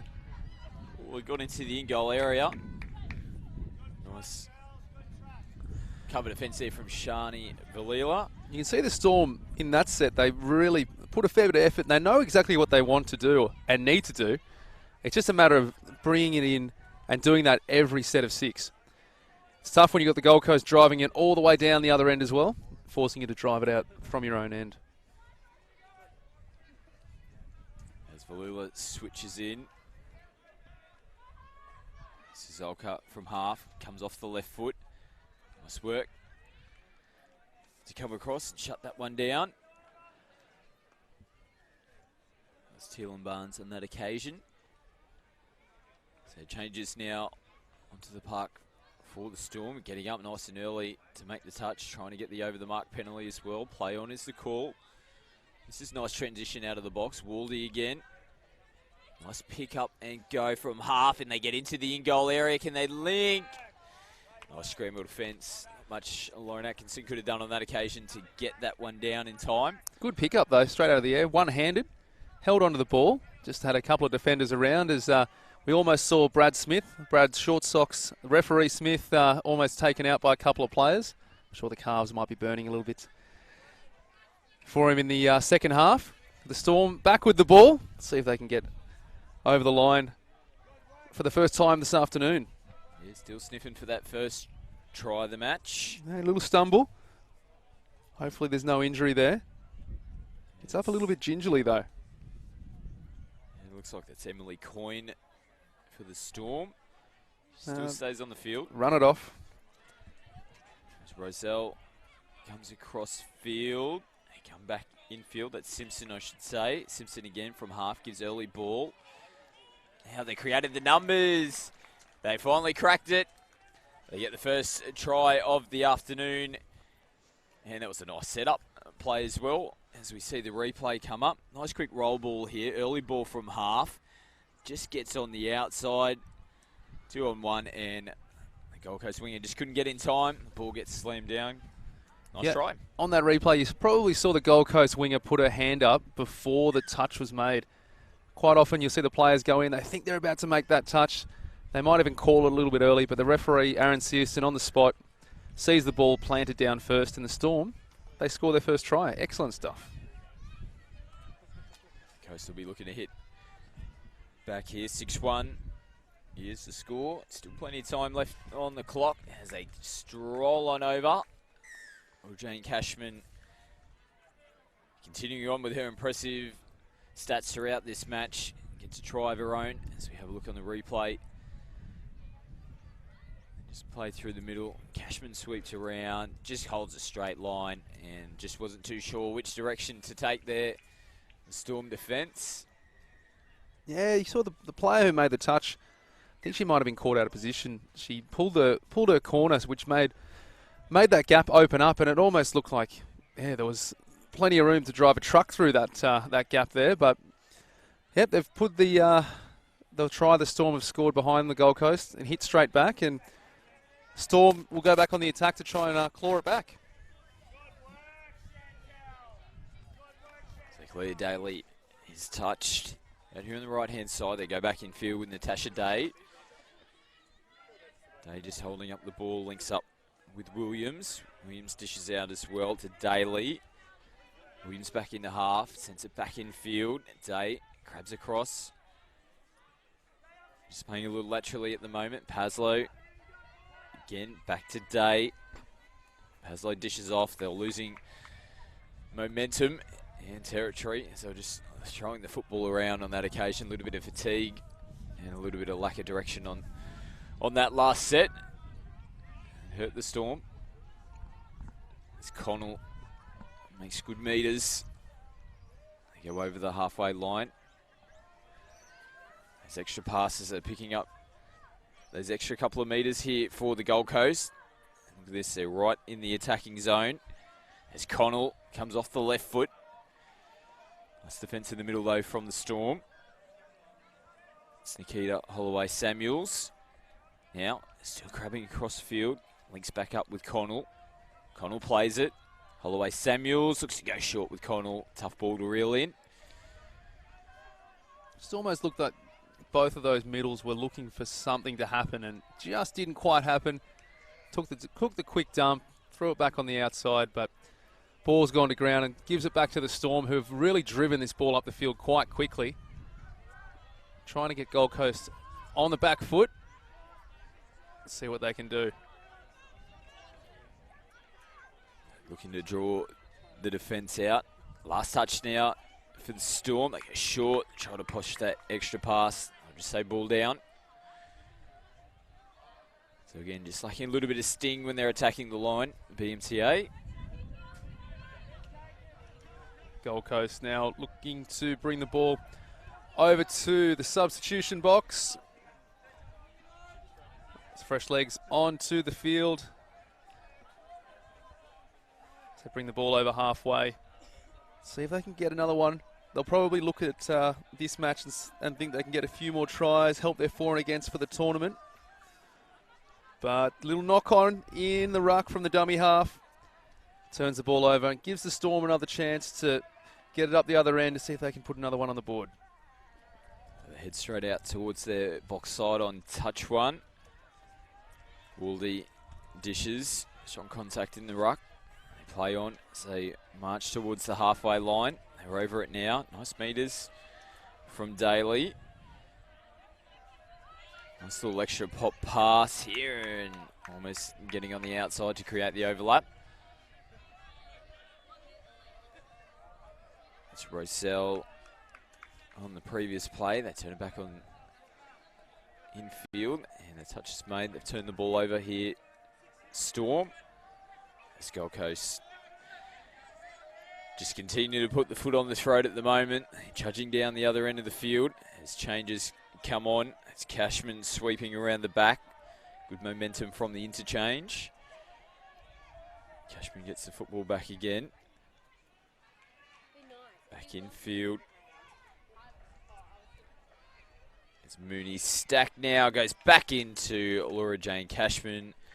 Nice work there from Shatali.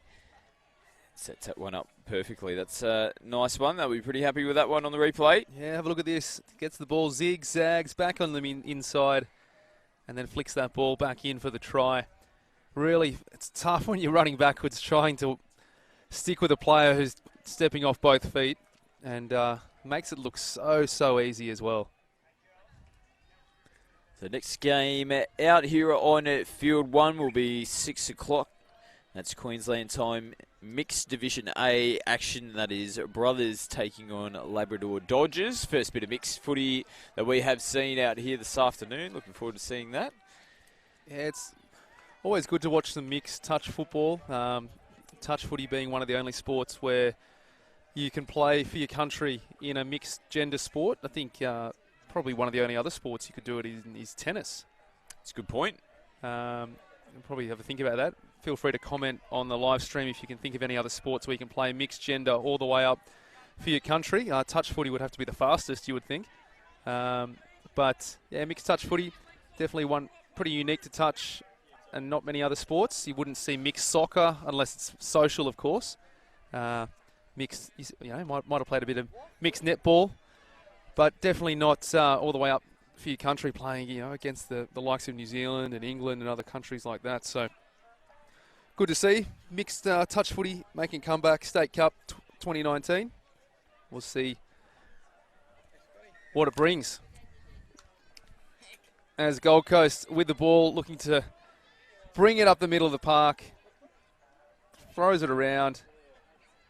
Line wide open, all the way out to the wing. And all clear from the referees. And TRY try in the corner. Yeah, they summed that up quite nicely.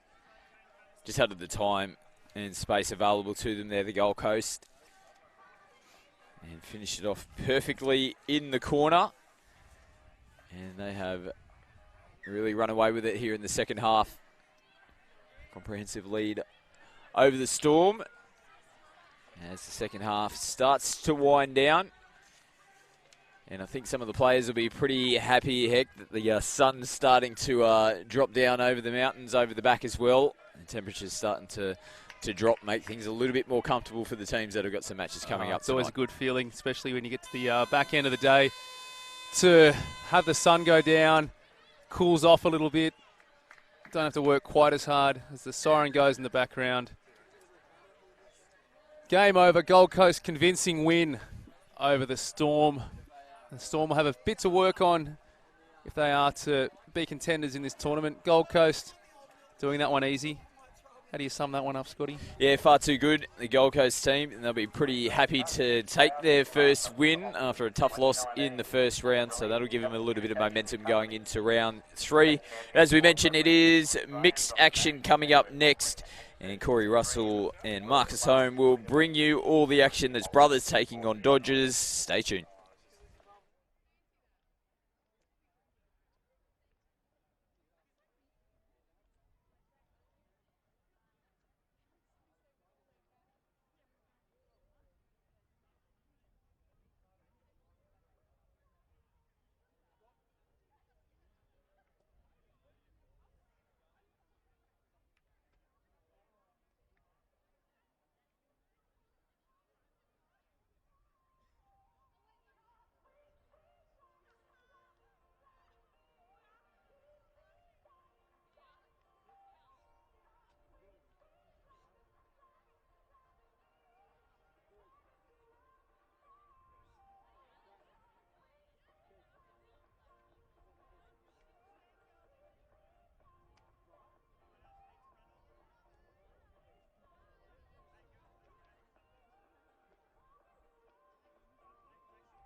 Welcome back to Coomera on the Gold Coast here for the Queensland State Cup. My name's Corey Russell. I'm joined here again by my good friend Marcus Holm. How you doing, Corey? Oh, mate, it's great to be back in the commentary box, mate. Feels like home now, doesn't it?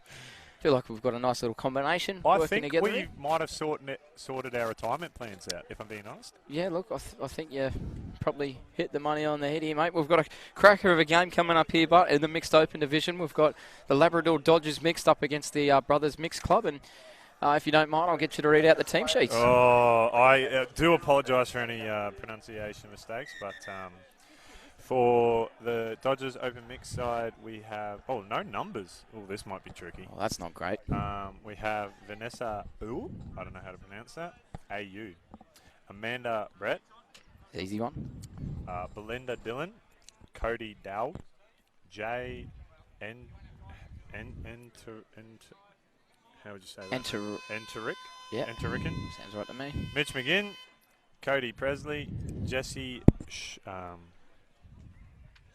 Schneider, Aaron White, Samuel Willett, Carly Witten, Trouble, isn't it? and Crispin Wong. We might pause there, mate. We'll come back to the Brothers team when we get the chance. As Tony Wells now driving into the line. As Brothers now setting themselves up for a little bit of a play. They're going to go right to left. Wells puts the ball down. I believe that's Doak, and he absolutely rips one across the field. Mate, that right to left doesn't get much better. Have a look at this on the replay, Marcus. Talk me through it. If we might not get a replay, but that's all right. It was just a good drive, good 4 and 3 setup, and then a ripper of a pill out wide. I believe that was Marlon Doak. And have a go at this out here at the link. I believe that Brinston out on the far side there in what can only be described as very sun safety in the straw hat. Dodgers on the attack here now, but Mitch McGinn, he'll probably be the main man.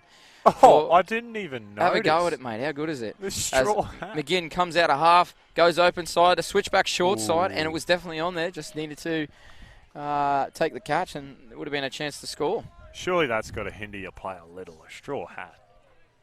Oh, mate, it's all fashion, bud, isn't it? Yeah, Fashion. You got to look good on the field. Yeah, you do. It's a field one game. He's on the live stream. I'd be doing the same thing. Yeah, you're right. So, Brothers up 1-0 early on in this game against the Dodgers. Good drive here down for Michael.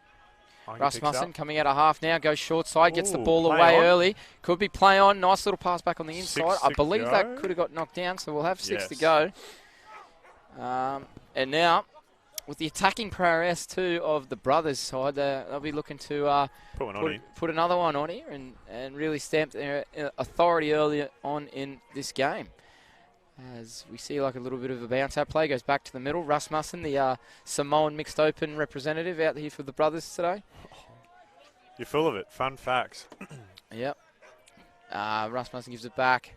Big dummy. Oh! Comes back short side, and we go over for a nice try here. Good footwork. Well set up there from the Brothers Touch Association. The Brothers now lead 2-0. As we see, the dummy long ball comes back short side. Middle gets caught out just a little bit. And all of a sudden, before you know it, Brothers are up 2-0. Interesting start to the game, actually. Brothers got a lot of firepower in their team.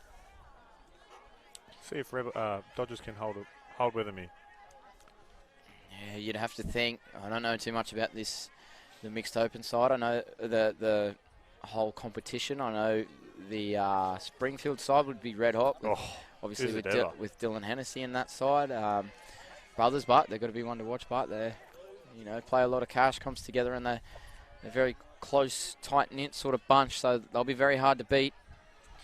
As we see 4 and 3 sort of gets into the open, but really well read and defended from the Brothers Touch Association. And the straw hat doesn't get much better, really, does it?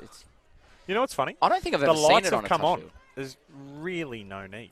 Well, I am one for wearing zinc when the lights are on too. So if you're going to wear a straw hat, you're so right. I don't see a problem with it. And maybe he played well in the first game with a straw hat. Yeah, a bit of a superstition. Yep. As Rasmussen and Doak working between each other again, comes out from half, hits a link, just unable to grasp control of that ball. Yeah, well set up, but in the end from Brothers, they are looking very dangerous when they get down that end, down that end of the field. Mitch McGinn, very close to us at the moment, talking in the commentary box. Probably needs to focus on the game a bit, and down 2-0. But I'm all for a bit of good chat. He'll work onto the field now, and he'll probably try and set something up here. All a bit of fun. He's their main sort of strike play, but Entrican gets... I apologise if I've said that wrong. Entrican? I don't know. Jay? Just say Jay. I feel like I got that right, but... so Brothers now again looking to ruck out of their own line and go up further in this game.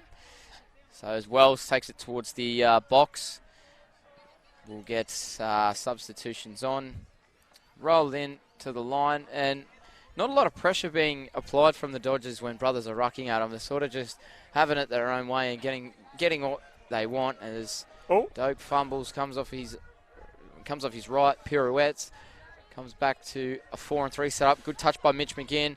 Another good long ball, but well read in the end from the defender out on the wing there for the Dodgers side. She was almost looking at the defence before she caught that ball. Yeah, well, defended it really well. Yeah, it was.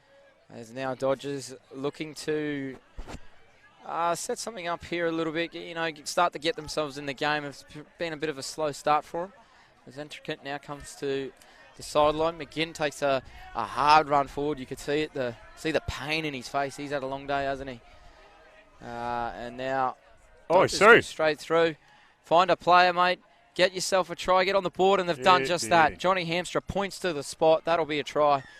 And the Dodgers hit back, and it's 2-1. All of a sudden, you'd have to say brothers have probably been the better side early on. But, I mean, Dodgers hanging in there.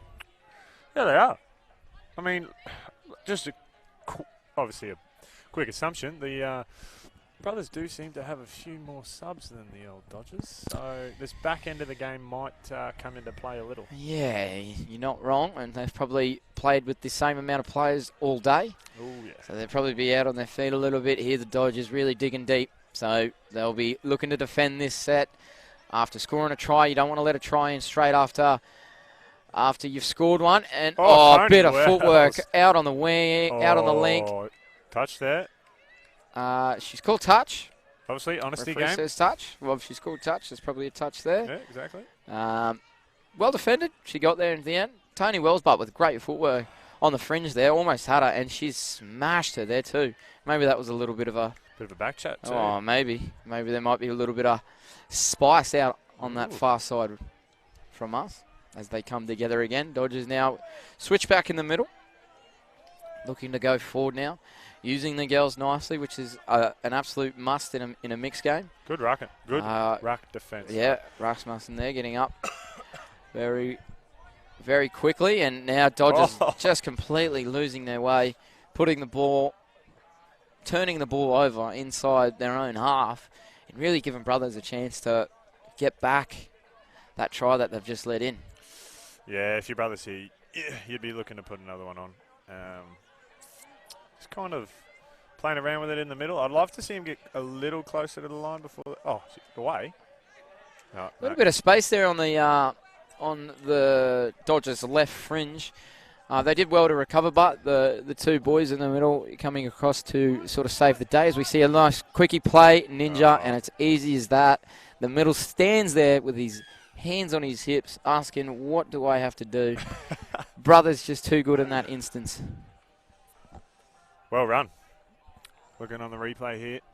Clearly communication between the two. Makes a touch, and normally he would get that back, but instead the half picks up and dishes inside to a trailer.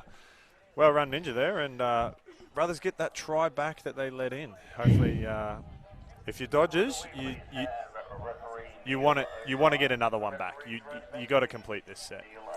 Yeah, you're not wrong. They'd be looking to hit back as soon as possible. Brothers now have the lead 3-1 over the Dodgers, which Mitch McGinn now sweeping. Got to get the ball down quick. They've done just that. Mitch throws long, but well read by the winger. Sort of no danger out there. She puts the ball down on the wing. They'll come back. Mitch will have something else set up.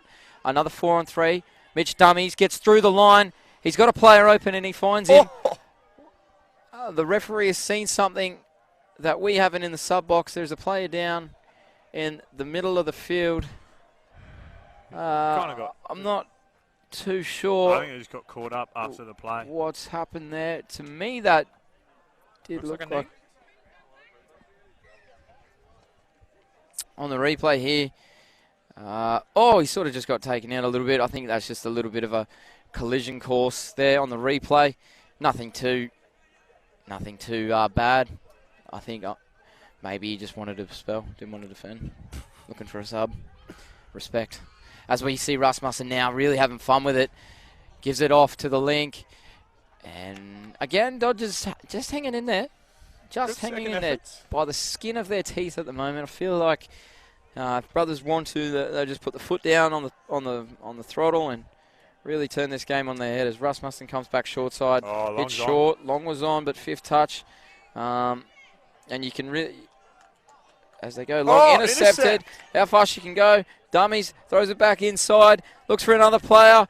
Has that been intercepted? No, it's been knocked down. So Dodgers now looking for a substitution. They get off the field. Entricant putting people where he needs them, pointing. You go here, you go there. McGinn takes the hit up. He wants it back again. He'll take another yards as we come in to the final 5 minutes of this first half.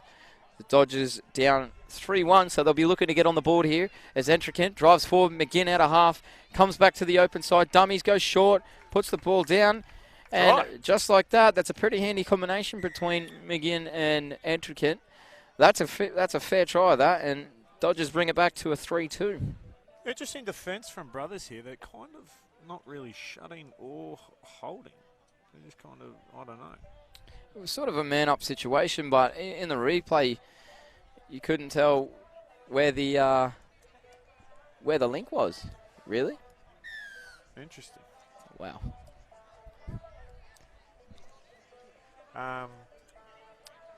So brothers back on the attack here. Yes, they certainly are. Brothers now getting them into an attacking position as Doak lines up. Dummies. Shimmies a little bit across the line. Doesn't go anywhere, so he resets himself, comes back. Another 4-on-3. They rip it to Doak. Doak comes off his right, throws long again, and that's a ripper of a... he's been called forward. So forward pass brings the Dodgers back into the game a little bit, and with 3 minutes to go in this first half, if Dodgers can get another one here before half time, all of a sudden it's a draw, and brothers under a little bit of pressure. Monumental effort here from the Dodgers in the first half to stay in this game. As Dodgers now rucking out from their own line, they'll want to complete this set of 6. As Entricant, he's been a vital part of their game. As I say that again, the old commentator, I think we've got the highest strike rate for commentators' curse. I'm just honestly, I'm not going to say nothing. It's all you, mate. Well, you're no better. Oh, I know. As soon as I give someone a rap, they just, I don't know what happens. As Doak now, he goes the left to right pass, and the referees don't see a problem with that one. He made up for that last pass that he threw. The right to left, that went forward, and he's thrown a left to right one that's even better as we see the replay here. He just goes straight open side and pings her left to right in the corner, and I don't think she'll score an easy try in her life that, as the brothers take a 4-2 lead at the moment, coming into the final 2 minutes now. So Dodgers, they do look out on their feet, but here you can tell in the sub box, and you can tell by the urgency to get back to halfway that they're really putting in the hard yards here with minimal subs. It's had to be said. And as we see, Entricant now taking control of the offense. They have a dump, not the strike dump, but he's pulled it up. He wants another go. What's he seen here? He's gone for the ML platform and fifth touch. So not a lot doing there really. Didn't ask too many questions. No. Sort of attacked the line a little bit, but in the end, nothing really happened. And again, just a nothing sort of play on the last touch. So we'll see the brothers now work out from their own line. As mate, have a go at that hat. It gets better every time I see it. The darker it gets, the better it gets. 100%, mate. 100%. As Wells takes a hit up next to the line. Rasmussen gets the ball, feeds it to his middle. He goes across. Rasmussen with the ball back, dishes it back to his middle. Rasmussen now on the out. A little bit of space. Long ball into the corner. Oh, they like the look of that one. Brothers. Put the foot down a little bit. Oh, they have. Just late in the half too, and all of a sudden it was 3-2, I think, at one stage, and now all of a sudden they've just blown out to 5-2. Coming in to the last 20 seconds of this half, McGinn he'll want to get a play going. He knows the situation. He knows how long's left on the clock. He's going to need to muster up something pretty soon. Gonna have to go. 10 seconds to go, mate. You've got to play the ball. You've got to play the ball. Here comes think they're McGinn gonna now. He's going to probably have to go this touch. Oh, He's going to go another one. Put the ball down. He's timed that almost to perfection. McGinn picks up, throws long. Can she get it down? She has. And that's what we call the old-fashioned buzzer beat. right on the stroke of half-time, the Dodgers put one on the board. Brothers still have the lead, 5-3 as we see. He's timed this perfectly as he's picked up, looked long, thrown long, and it had to be said, a good finish on the wing. So as we go into the break, it's 5-3 to the Brothers side. And I'll actually, again, mate, like I always do, if you're a coach for the Brothers, if you're a coach for the Dodgers, what has to change in this second half to better your side? I think Brothers actually need to work on some defence. They're either going man on or it's a very loose shut. I think they either need to decide whether they're going to man on or shut and stick with it. At the moment, I think they're being a bit indecisive, and that's leaking some tries. Dodgers, I mean, monumental effort to stay even within 2. So hopefully they can repeat that same sort of half. I don't know how long those legs will last for, but we'll see what happens. Hopefully, I think you just got to ruck the ball, finish, and then I don't know. It's so hard to say. I mean, you're down on numbers. You're probably absolutely gassed by the end of today. It's going to take a huge effort from him. That it will, mate. That will do. And we'll be back as soon as we can. 3 minutes to go till the kickoff of the second half. Brothers now have the lead 5-3 over the Dodgers. They scored on the bell. We'll see you soon back at Coomera.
And welcome back here to the well, it was sunny today, but starting to get into the twilight zone of Coomera. Chilly. Yeah, it is getting a little bit chilly. The Queensland State Cup coming your way on Facebook. If you have any questions you'd like to ask us or anything like that, have a go. This bloke walking past. Oh my! Is that Damien Moore? Damon. So Mitch McGinn now looking to set up. As I said, his Entricant drops it. He's not happy with that. Brothers up 5-3, and as I said before, if there's anything you'd like to add, if you've got a problem with our commentary, or you want to ask us a question, or you just want to throw a little bit of banter, feel free to comment on the live feed.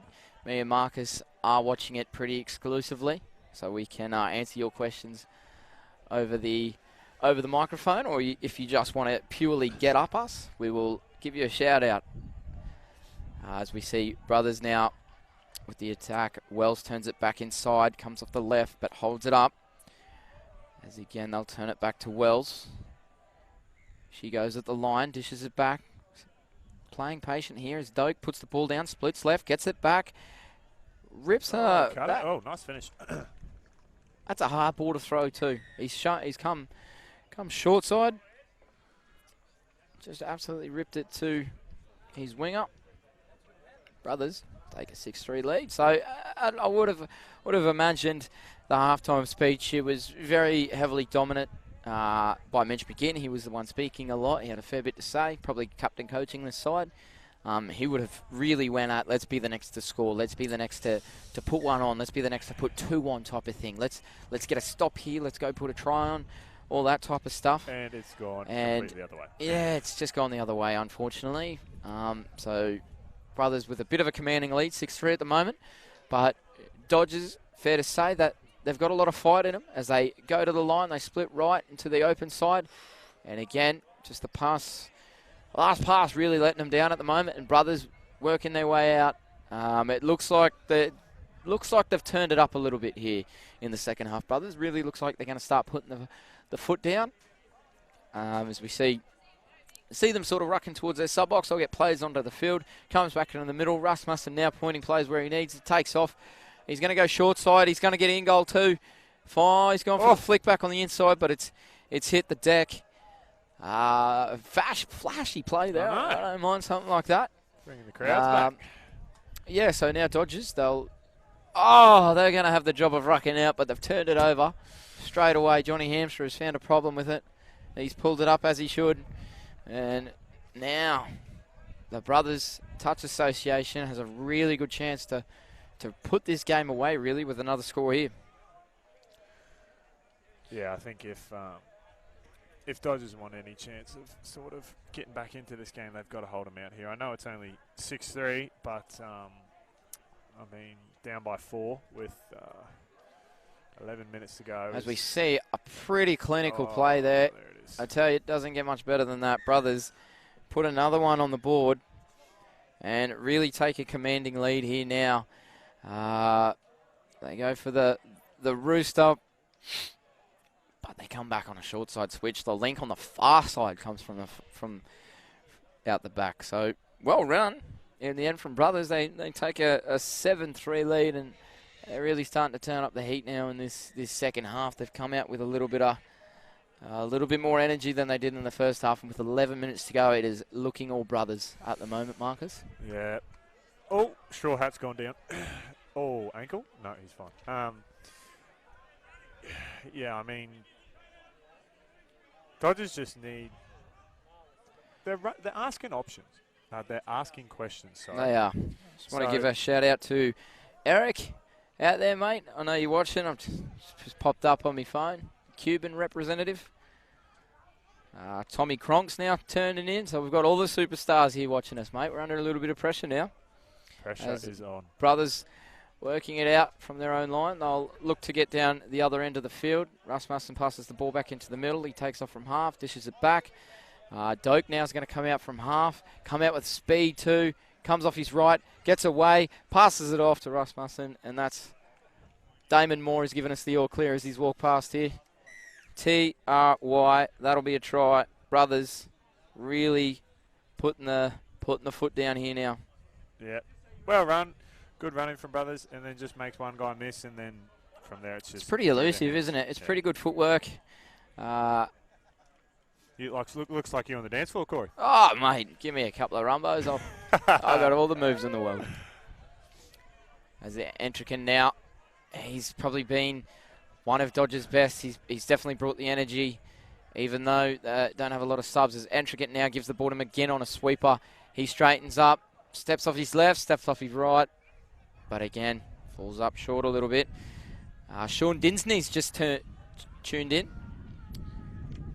So the superstars keep rolling in.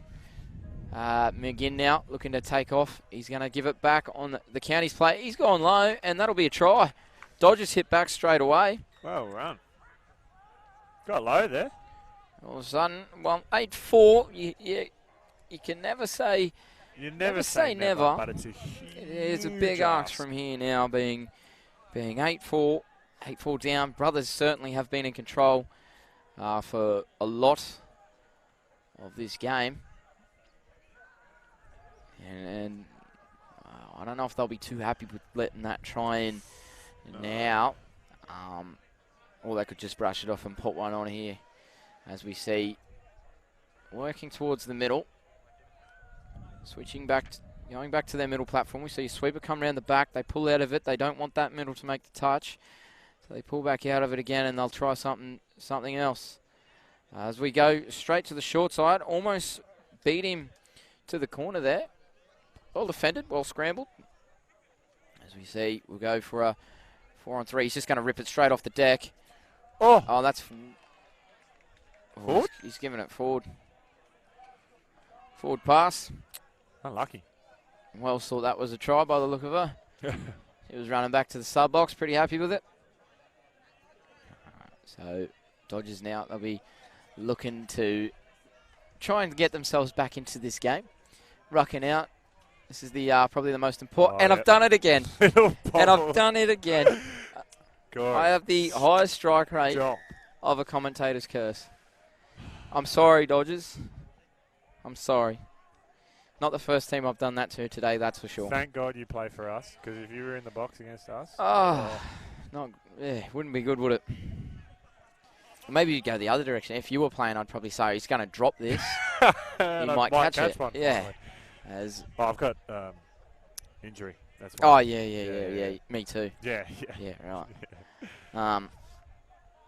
Rasmussen now, they're just sort of playing with him a little bit in the middle here. Taking time off the clock as well. I mean, they got all the time in the world. They can just do the clock is definitely on their side.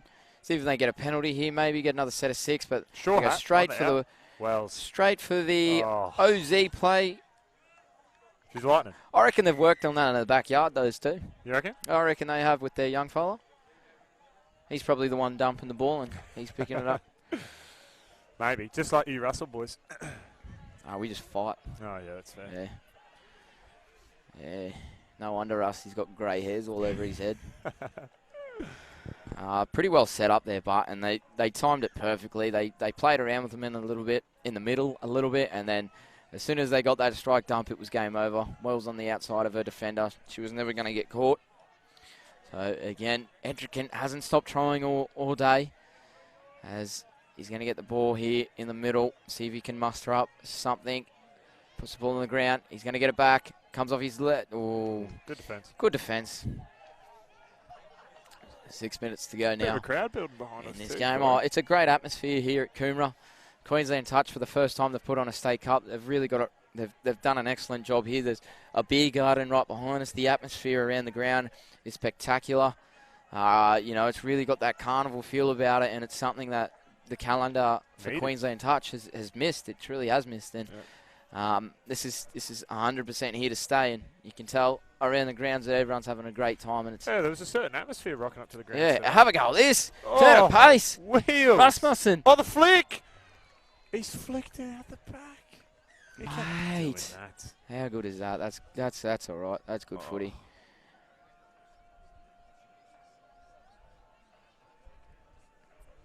Straight through. Have a look at this flick. Bang. He saw it. He's got eyes in the back of his head, this fella. He knew where he was throwing it. That's bringing crowds back. No wonder the beer garden's packed. They're all here to see that. Yeah, bringing the crowds back to touch. You know, as we were saying before, Queensland Touch have definitely got this right. Yeah. Coomera it's a fantastic part of the coast. You know, the fields are Dreamworld right around the corner. Dreamworld right around the corner. A pretty good pub at the boathouse just up the road. Hotels around everywhere, so it is a good place to have a carnival. And the fields have really, you know, they've turned it on here. As Dodger's looking to come back, and he's gone straight through. Straight through. Thanks for coming. Thanks for coming. So, if I haven't stuffed it up at all, I believe it is 9-5 to the Brothers. Under 5 minutes to go here now. You'd have to say Brothers well in control. As we say, see, just look, dummy shows and goes straight through the gap. Pretty good try. But maybe just a little too late, really. As we see Wells here dishing it back inside. Doak's got the ball, big dummy. McGinn with the touch. Coming forward again. We are playing their pace. They don't need to rush. Ooh. Yeah, Doak with the big dummy. We've just got a question in from... No touch. We've just got our first question in here, mate, from Chris Lyons. What do you think of the All Abilities division tomorrow? I think it's going to be a red-hot division. Do you know what's funny? You got superstars all through the division. I think Graham Clancy's still running around. I think Princey could be playing. I think we have one of those games. Mate, I can't wait. I can't wait to commentate it That'll then. be I look great. forward to it. Should be good fun. So Dodgers now working. Oh, I was about to give him a wrap. I didn't. I didn't. So I don't think that can count as a commentator's curse just yet. But yeah, needed to finish that set of 6 off. The Dodgers put it down their end, but Brothers straight on the attack here now, and they have been relentless all game. As Doak just toying with them. Gives it back to Wells. Wells dances around, finds a counter-partner in Rasmussen. Doak now setting up the plays he wants, dishes back inside to Rasmussen. Rasmussen gives it to Wells. Goes back to the length, puts the ball down. They're going to have a counties here for Wells. Wells rips it to Rasmussen. Rasmussen comes back off his left, throws a long ball. Just missed the target there. Yeah, a little bit ill-directed, but the setup was right. Scotty, what are you still doing here, mate? So thought you got the Dodgers working out now. My apologies. Scott McAllister has just walked into the box, walked into my commentary box. Scotty, this doesn't mean you get to keep your job, mate. So the score, my apologies, is 10-5 to the Brothers. And we've taken over. Well, get on your bike, Scotty. Get out of here. So we'll see if Brothers can put another one on the board here. 10-5 there. Really in control with 1:50 left on the clock. Well, they're 4 and 3s. They look pretty dangerous. Yeah, they do. It'll be something similar here. Yeah, you'd have to think so. We're going to go for a sweeper. They've pulled out of it, but they go back. Just sort of playing around a little bit again, looking for the play that they want to dump it on. They found it. No half. Probably a little bit late. No half. Oh. They still go short side, but come back to the open side. Just taking their time. Yeah, just setting up what they want. As we see a bit of a county. She's been sconned in the face there, I think. That's the good old Falcon. Hey, that's not a bad play. I reckon she's done that on purpose. You're never going to get called 6 to go against. If you headbutt it. No, completely accidental. I hope she's all right. She looks all right. Still rocking the ball. Oh, maybe she's concussed. She's just throwing a forward pass. So, not long to go now. 50 seconds left in this mixed open division. Brothers with really stamping their authority on the competition here today. They'd have to be a team to beat, you'd have to think, wouldn't you, Marcus? Yeah, I think today they showed that their team's full of firepower, and I mean, if they get it right, then they can beat anyone on their day. So it'll be interesting to see how the rest of the carnival goes. I mean, there is a cracking 2 more days of touch to come up in all you're divisions. Not wrong. Have a go at that. It's just lightning. Speed from Wells. I'll do a handshake. Wish I was that. I was going to say, wish I was that quick. As Brothers here looking to maybe put a buzzer beater on them like Dodgers did in the first half. As they play, well, we get a penalty, so they'll get another set of 6. There's 4 seconds to go. Can they get one on the board? It looks like the play's just died down a little bit. Wells pushes back in, goes short side. Wells with the ball, straightens up, and gets touched. So, hey, Ryan Moffat's just tuned in. Ryan Moffat. Ryan, as we finish, mate. As we finish, mate, what are you doing? Tune in earlier, son. This is gold. So, at the end of this mixed open division, you'd have to say Brothers stamping their authority on the competition. Dodgers fought hard for as long as they could, but in the end just weren't good enough. Brothers with too much firepower all across the park. And as we sign off here, Marcus, any last words for the people at home? No, stay tuned in. I mean, you've got 2 more unreal days of touch footy to come You got up. us coming up soon, Redlands versus Gold Coast. Oh, you do too? Hey? We do too. God. Yeah, so I'd be sticking around to watch that one. That's going to be a cracker of a game. The bit of a rivalry round in the mixed. So it should be fun to watch for everyone at home. So that's me and Marcus signing off for the day, I think. Yeah, we're that's done us. now, aren't we? We'll be So back yeah, tomorrow. we'll be back over in the Redlands tent preparing for our next match as the mixed opens wraps up. Brothers taking this one out 10-5 against the Dodgers. We'll see you later.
Welcome back to Field 1.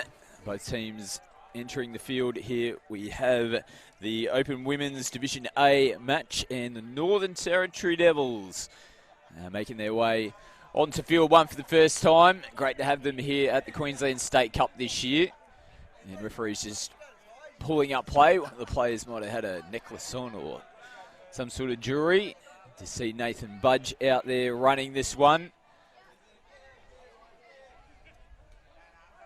As the Devils come up with a mistake on their first set. And they're taking on the Brisbane Mustangs. As the lights are starting to take effect out here at Coomera. Temperature has dropped a little bit. Still difficult conditions for the players, no question. These warm summer nights up here in Queensland always make conditions tough. As the Mustangs try to get on the outside. Nice touch made. Shut that play down. So good work from the Devils for set defence.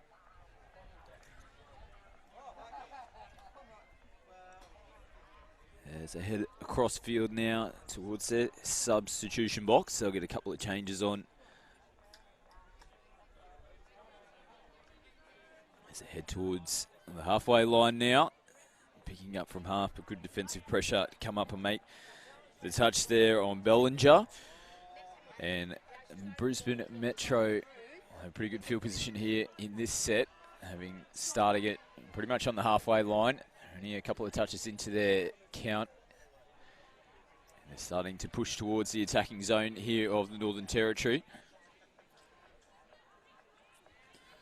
So they throw the ball back in field. Just take their time to realign, grabbing across field.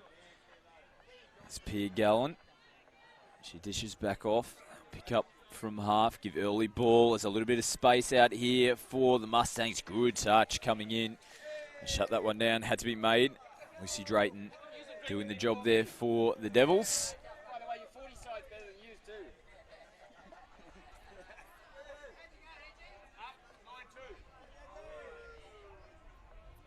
So moving forward through the middle of the field. It's getting a little bit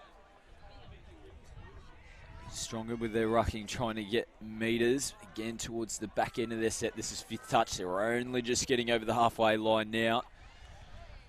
So doing it a little bit tough coming out of their end at the moment. The Northern Territory team. Touch one. And Brisbane Mustangs already into the Devils territory. So Crab across the field. Eels taking the touch. Has the ball back in hand. Sends it in field. Nice defensive pressure coming up. And shutting that play down. McTaggart going forward. They managed to get the ball out. And the referee's going to pull this one back for a touch and pass. Correct call as well on the spot there. Nathan Budge, as he heads over towards the sideline. The referee's making an interchange. You'll see that quite regularly throughout this match. 3 refs out here. They make as many changes as what the players do. So they'll get into a little bit better field position here, but they're just going to go back to the mark. As Ashley Reddit plays the ball, and it's the Mustangs now on this occasion that are coming up out of the line, putting pressure on.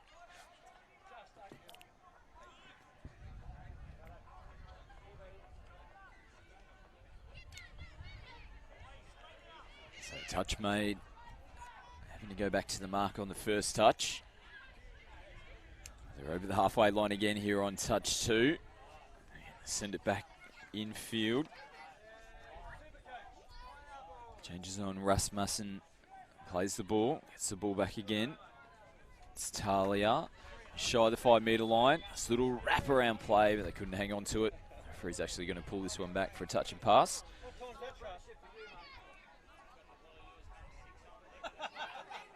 I picked it especially. So the Devils again heading towards the sub-box. Nice little pop-out play, gets them an extra couple of metres. They just can't continue on with the sting.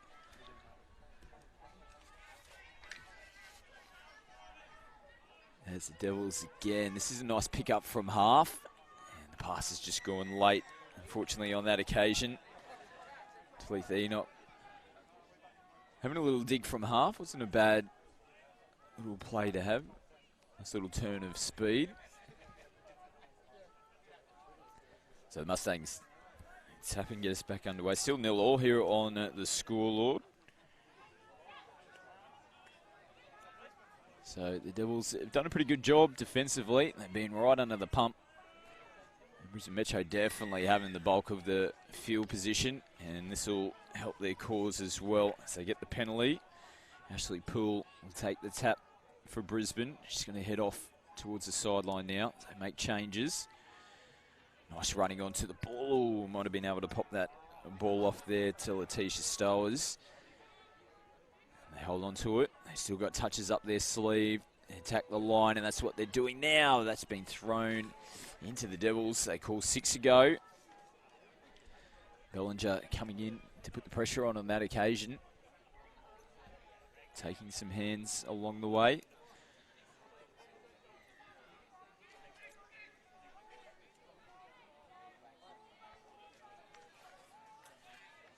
As Mustangs again looking to capitalise on this, and they finally do. They have cracked the Northern Territory team, and Pia Gallen has got the first points on the board for the Mustangs. And you just felt it was only a matter of time. In the end, they've just had far too much possession down Northern Territory's end of the field. And they finally get the first one on the board. So second last time slot for day one of the Queensland State Cup. It's been a great start. As you may have heard us mention a few times, the conditions have been pretty tough out here this afternoon. Hot temperatures, going to be plenty more of the same tomorrow. And coming up after this one, our final match for the day is going to be an absolute ripper. It's Gold Coast taking on Redlands in the men's Premier Division. Redlands looking pretty good. They knocked off Rockhampton this morning, one of the heavyweights of this competition. Just beat them by 1. We'll check on their round 2 results as well prior to that match taking place. And Gold Coast having a 4-4 draw in their first match earlier on this morning. And one of their star players, Jaden Love, going down with a knee injury in that match. About 3 minutes left in the second half, as we can see Mustangs just rolling through from half. Ashley Poole streaming through and getting the second one on the ball. Oh no, just beating the defender one-on-one. And just had to find support, and does. Second one on the board there for the Mustangs. So yeah, it's just touching on Jaden Love, one of the Gold Coast players, doing a knee injury. I haven't heard an update as of yet, but it didn't look good for Jaden, unfortunately. So we're hoping it's not as bad as what we think.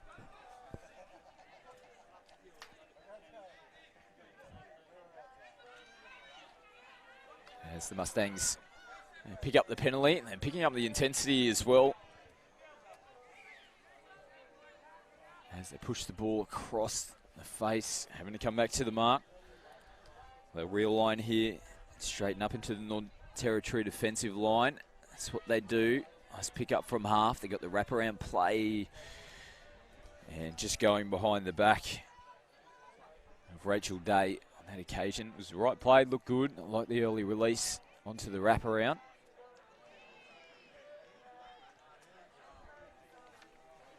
And the Mustangs, again, coming up out of their line, putting pressure on. The Devils are really struggling to get forward. Haven't really had too many opportunities to have a crack at the Mustangs' line. And again, they shut down on that occasion. And Brisbane straight back onto the ball. Ooh, losing it in the ruck. Yeah, good call as well. Tisha Stowers on the roll ball. The ball coming out of her hands, and she was quite upright in that position. And it's going to be a penalty given now. Referee just sends him back to the mark. So Monica Bowie takes the tap.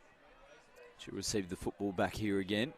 Looks pretty elusive if she can get herself into a strike acting half position. Celine dishes, gets the ball back from the inside pass. Shanice Celine, she'll get herself into acting half here. Picks up, goes. Nice turn of foot as she got into the in-goal area. She has any support? No, she's back into the field of play. Oh, I might have just lost a little bit of direction. It looked like she'd headed into the in-goal area and actually then came back into the field of play, which made it pretty difficult as the Mustangs throw the football around, make those extra metres. No acting half for them in position. Little half chance there for the Devils. The first genuine chance that they've had so far. Look at the metres coming into the line here from Brisbane Mustangs again. They're just rolling on. That was Isa Amanda. Or Amanda Isa, I'd say. Just got the names around the other way on our team sheet. So the Mustangs, again, on the attack, on the 5 metre line.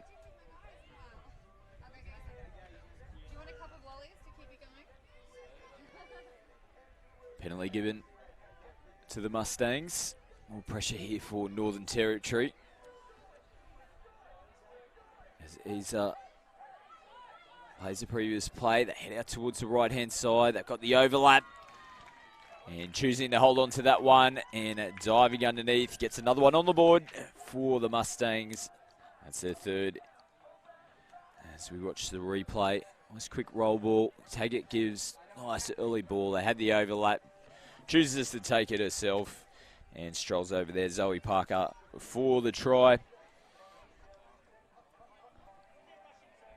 3 minutes to go here in the first half.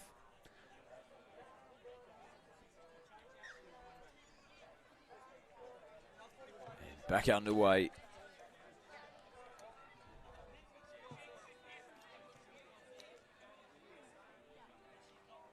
So Bellinger dishes.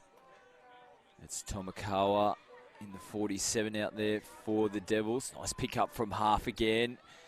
Nice ball over the top. Just floats forward in the end. But Shea Rose Bellinger probably looks some more likely to be able to get something going here for the Devils. And Talitha Enoch, sorry, in the number 10.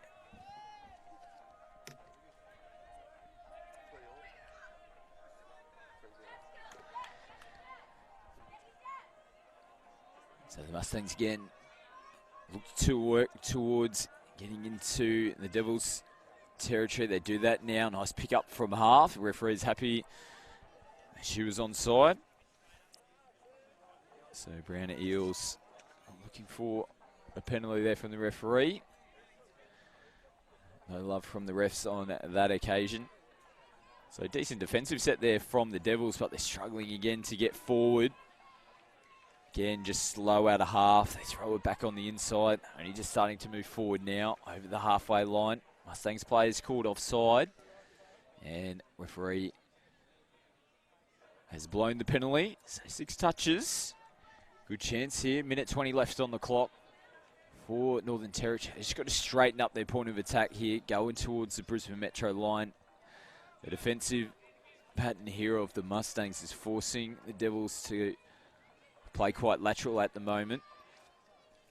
Need a good strike dump and probably a acting half run potentially.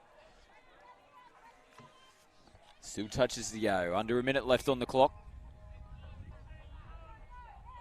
They pick and go. Nice ball. Rips out to the wing. Just tips away in the end. They were sliding across in cover defence there. The Mustangs. So they couldn't muster one up on that occasion. The Devils would have given them a nice boost going into the halftime break if they could reduce that margin back down to 2. They couldn't come away with it on that occasion, but the Mustangs, 30 seconds on the clock, and they're making changes at the moment. There's still a chance for them to get their 4th on the board. They're rolling into the line with ease at the moment, just going away from the acting half. They come back midfield, looking to kick out again is Isa. She offloads. They roll within the 5. Last play, they pick up from half. They go short. And nice defence there on Letitia Sells. So the hooter goes in the background as the Devils still look to throw the football around. But here in the Women's Division A match between the Brisbane Mustangs and the North Territory Devils, the Mustangs are in control of this one. We go to the halftime break with Brisbane leading 3-0.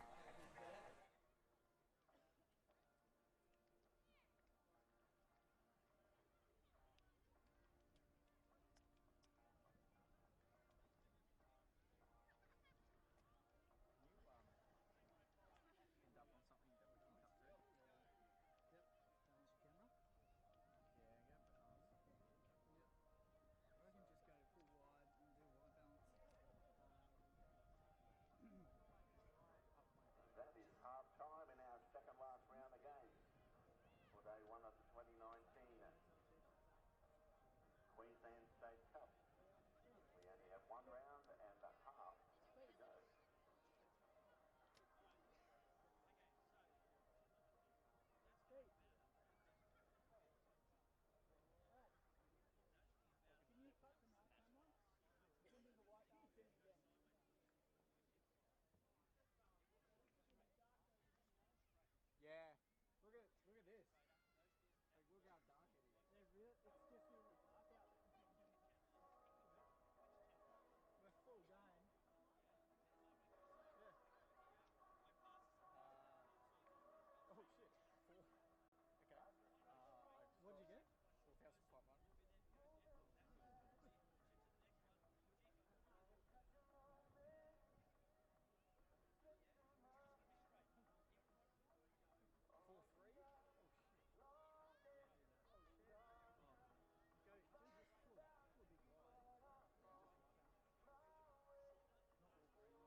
That's still closer than what we were before to each other.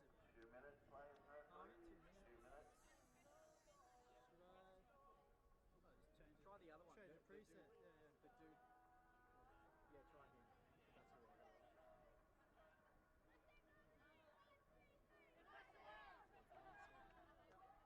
I think that might have three. Keep getting qualified no matter what I do.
Second half is underway.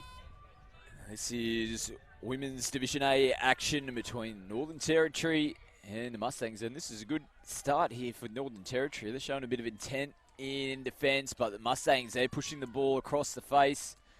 They're responding, but coming into the roll ball there, just turning the ball over. So great work there from the Devils. Must be responding to the messages coming out of the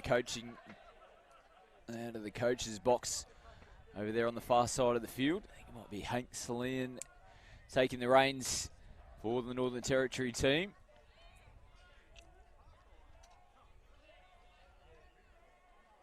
So fifth touch here again. Well, they did a good job defensively. Still a little bit of the same from the first half, unfortunately, which what we saw from the Devils, just struggling to get forward over the line, as now the Mustangs straight away streaking down the sideline and planting that one down. So opening points here for Brisbane. Great turn of foot. This straight down the sideline. Christy McTaggart scoring there for the Mustangs.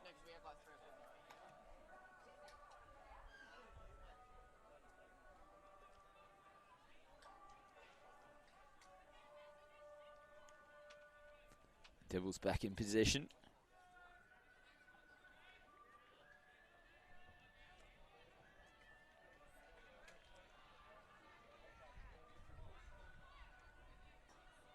We might have a couple of number changes. I think Christie's actually wearing the 28 for Brisbane Mustangs, so we'll get the updated team sheets all sorted for tomorrow's game.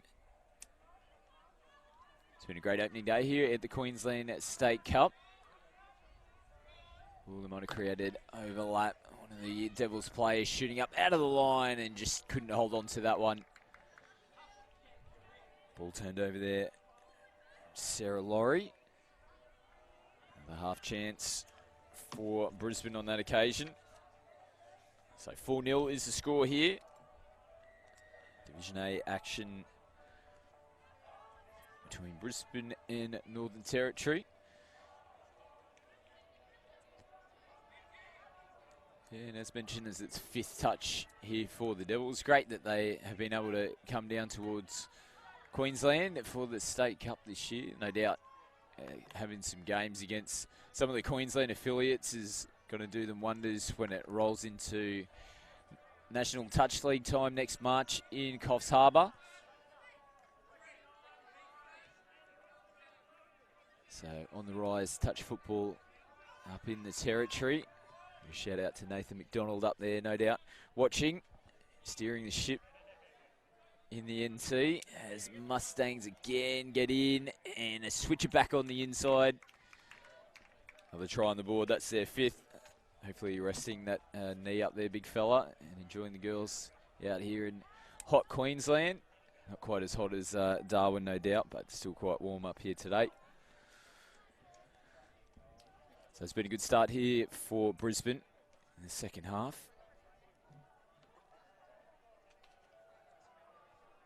Standing a little bit of pressure from the Devils from the tap off, but they've responded quite nicely with 2 touchdowns of their own. So as mentioned in first half, men's premier action will close out the first day here of the Queensland State Cup with Gold Coast taking on Redlands, 2 teams that know each other very well. Played each other on a number of occasions through the Metro Cup season here in Brisbane. And Redlands having taken out the Metro Cup this year. Gold Coast will be looking for a little bit of revenge, no doubt. As the Devils, I'll just kill this one out in the corner. Show Rose Bellinger taking the tut on that one. Gives possession back to Brisbane Mustangs. They're quite happy to throw the football around, and they're making decent meters at the same time. They straighten up the point of attack now, so roll towards the halfway line. They get over now. Oh, picked off and intercepted here. They're going to roll through. Ketchy got the toe. There's a good chase coming in. Has a big dive at the line. And the ball has been put down. So great work there. Number 14 from the Devils, Monica Bowie. Good speed coming up, read that one perfectly, but good chase as well. As we see the replay, look at this turn of speed and just dives away. Had all the time in the world. And Brianna Eels doing her best effort to try and reel back Bowie on that occasion. So first one on the board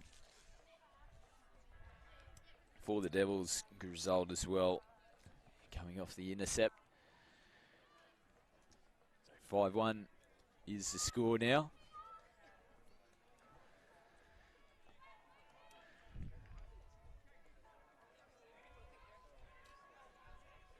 In the NT, he's only looking to get a second one on the board, no doubt. And it's amazing what a try can do. They've just got a little bit more sting in their attack here, the Devils, as they try to get through from half.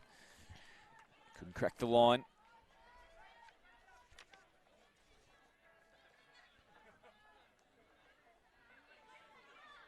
This is nice movement here from the Mustangs. Just going to have to go back to mark.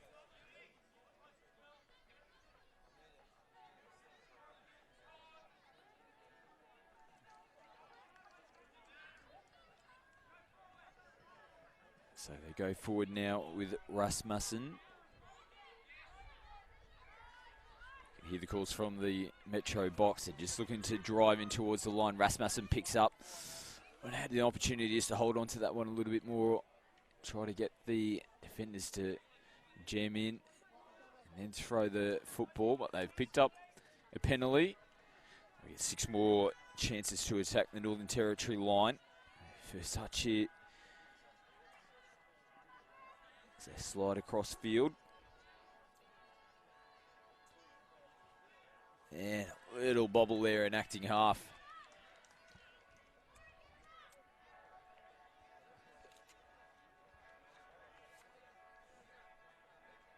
So second touch. And heading towards their sub-box side. Again, just looking a little bit disjointed. This gives the Mustangs an opportunity to put some pressure on.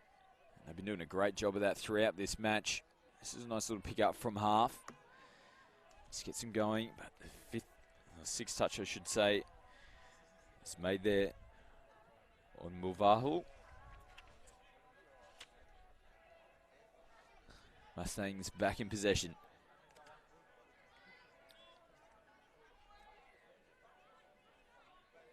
And skipping out from the first touch there. Laura Bain picking up extra metres. Rachel Day dishes from half. Head out towards the left-hand side of the field again. Refocus, get back central. Ashley Poole. She plays the ball now. Get it back. A little bit of a loose pass from acting half. This is the last here for the Mustangs. I don't think they know what the touch count is. They play it again. Referee pulls them up. So not the greatest end to the set there for Brisbane.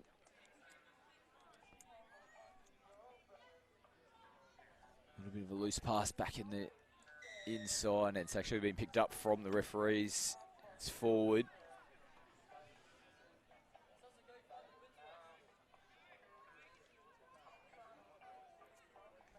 So good chance here for Brisbane.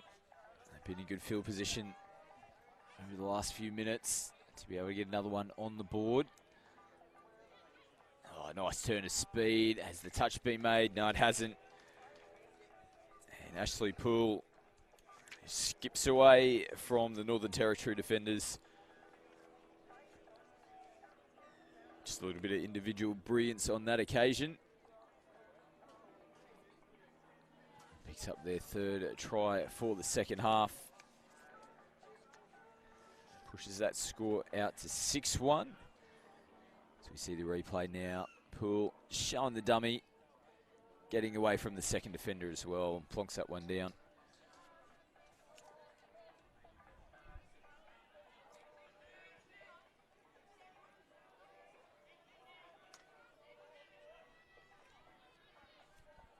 So the Devils back on the attack.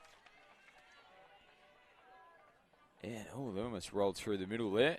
The touch has been made. Roll ball, Enoch from half. Now that's just gone straight up into the air.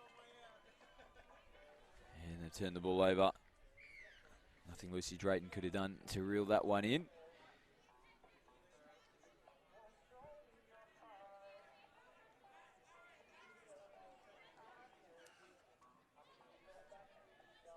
As penalties been picked up here.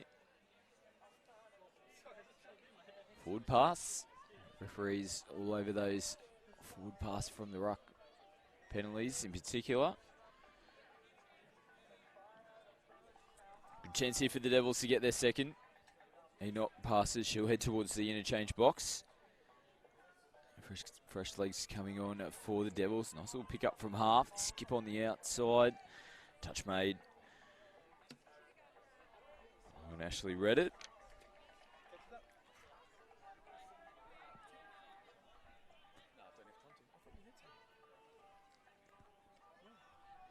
And they turn the ball over.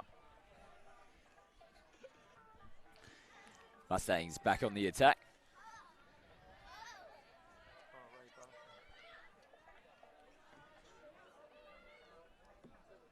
Mustangs again trudge over the halfway line now.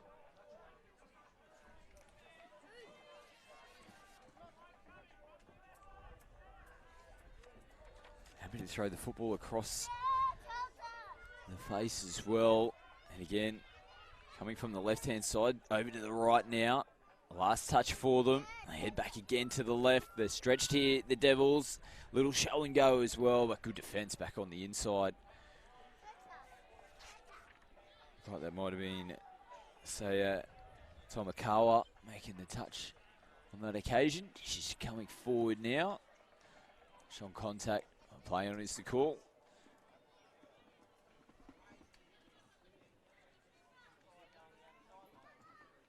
Little wraparound play. They get over the halfway line and ball just going over the shoulders.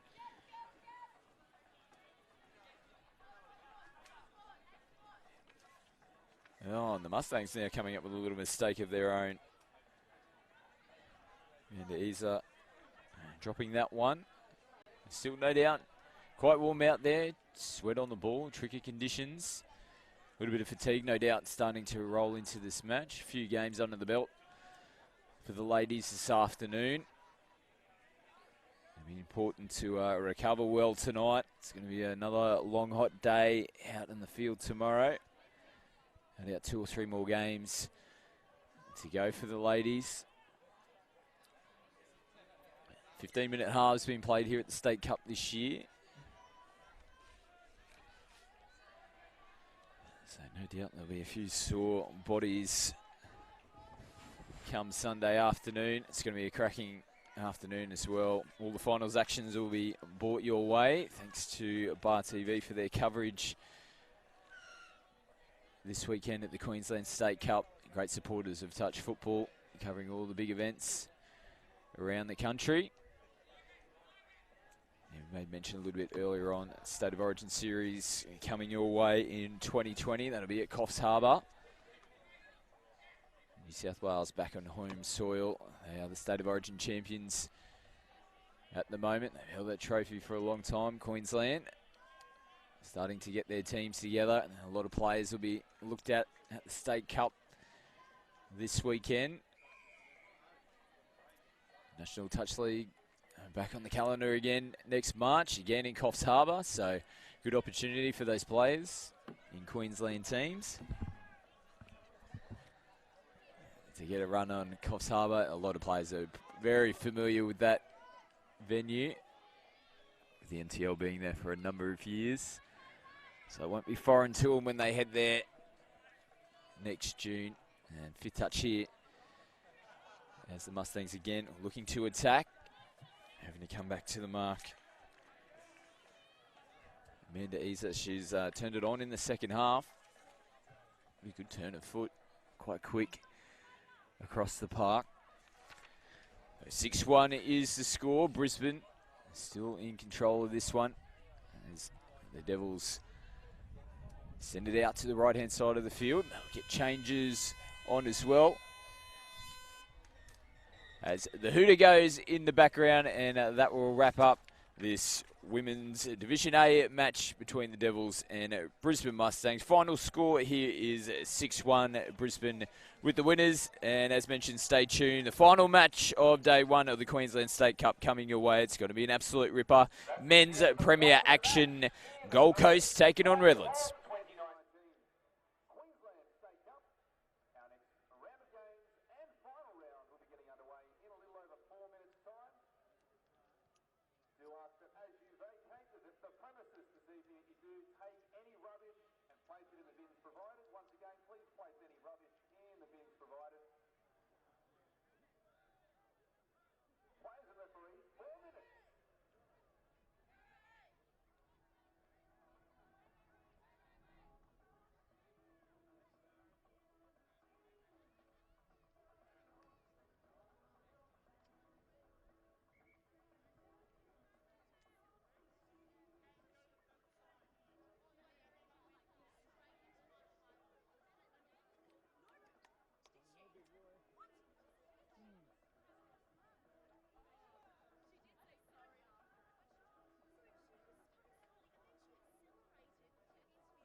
In Australia and the Queensland State Cup.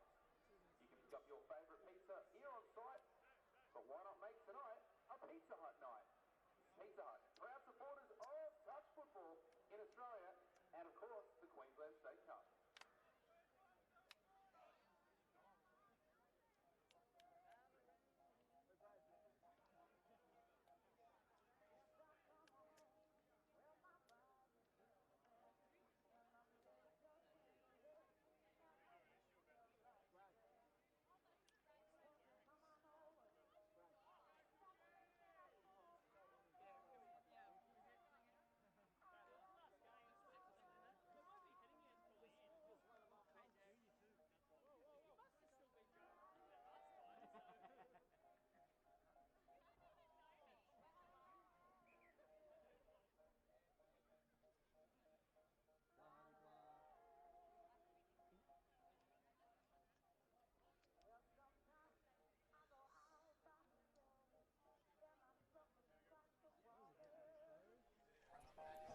Welcome back to Field 1, men's premier action about to take place here. Redlands taking on the Gold Coast. And as mentioned, this is going to be a ripper. Always a bit of feeling in it when these two teams play against each other. They come across each other on a number of occasions throughout the Metro Cup season. A lot of teammates in this, both sides as well, with both players aligned to the Gold Coast Titans NRL Touch Premiership teams. So they know each other inside and out. And I can guarantee there is going to be A lot of feeling out there. The contact is going to be quite heavy as well. As you can see, a couple of Russells about to get us underway here for Redlands.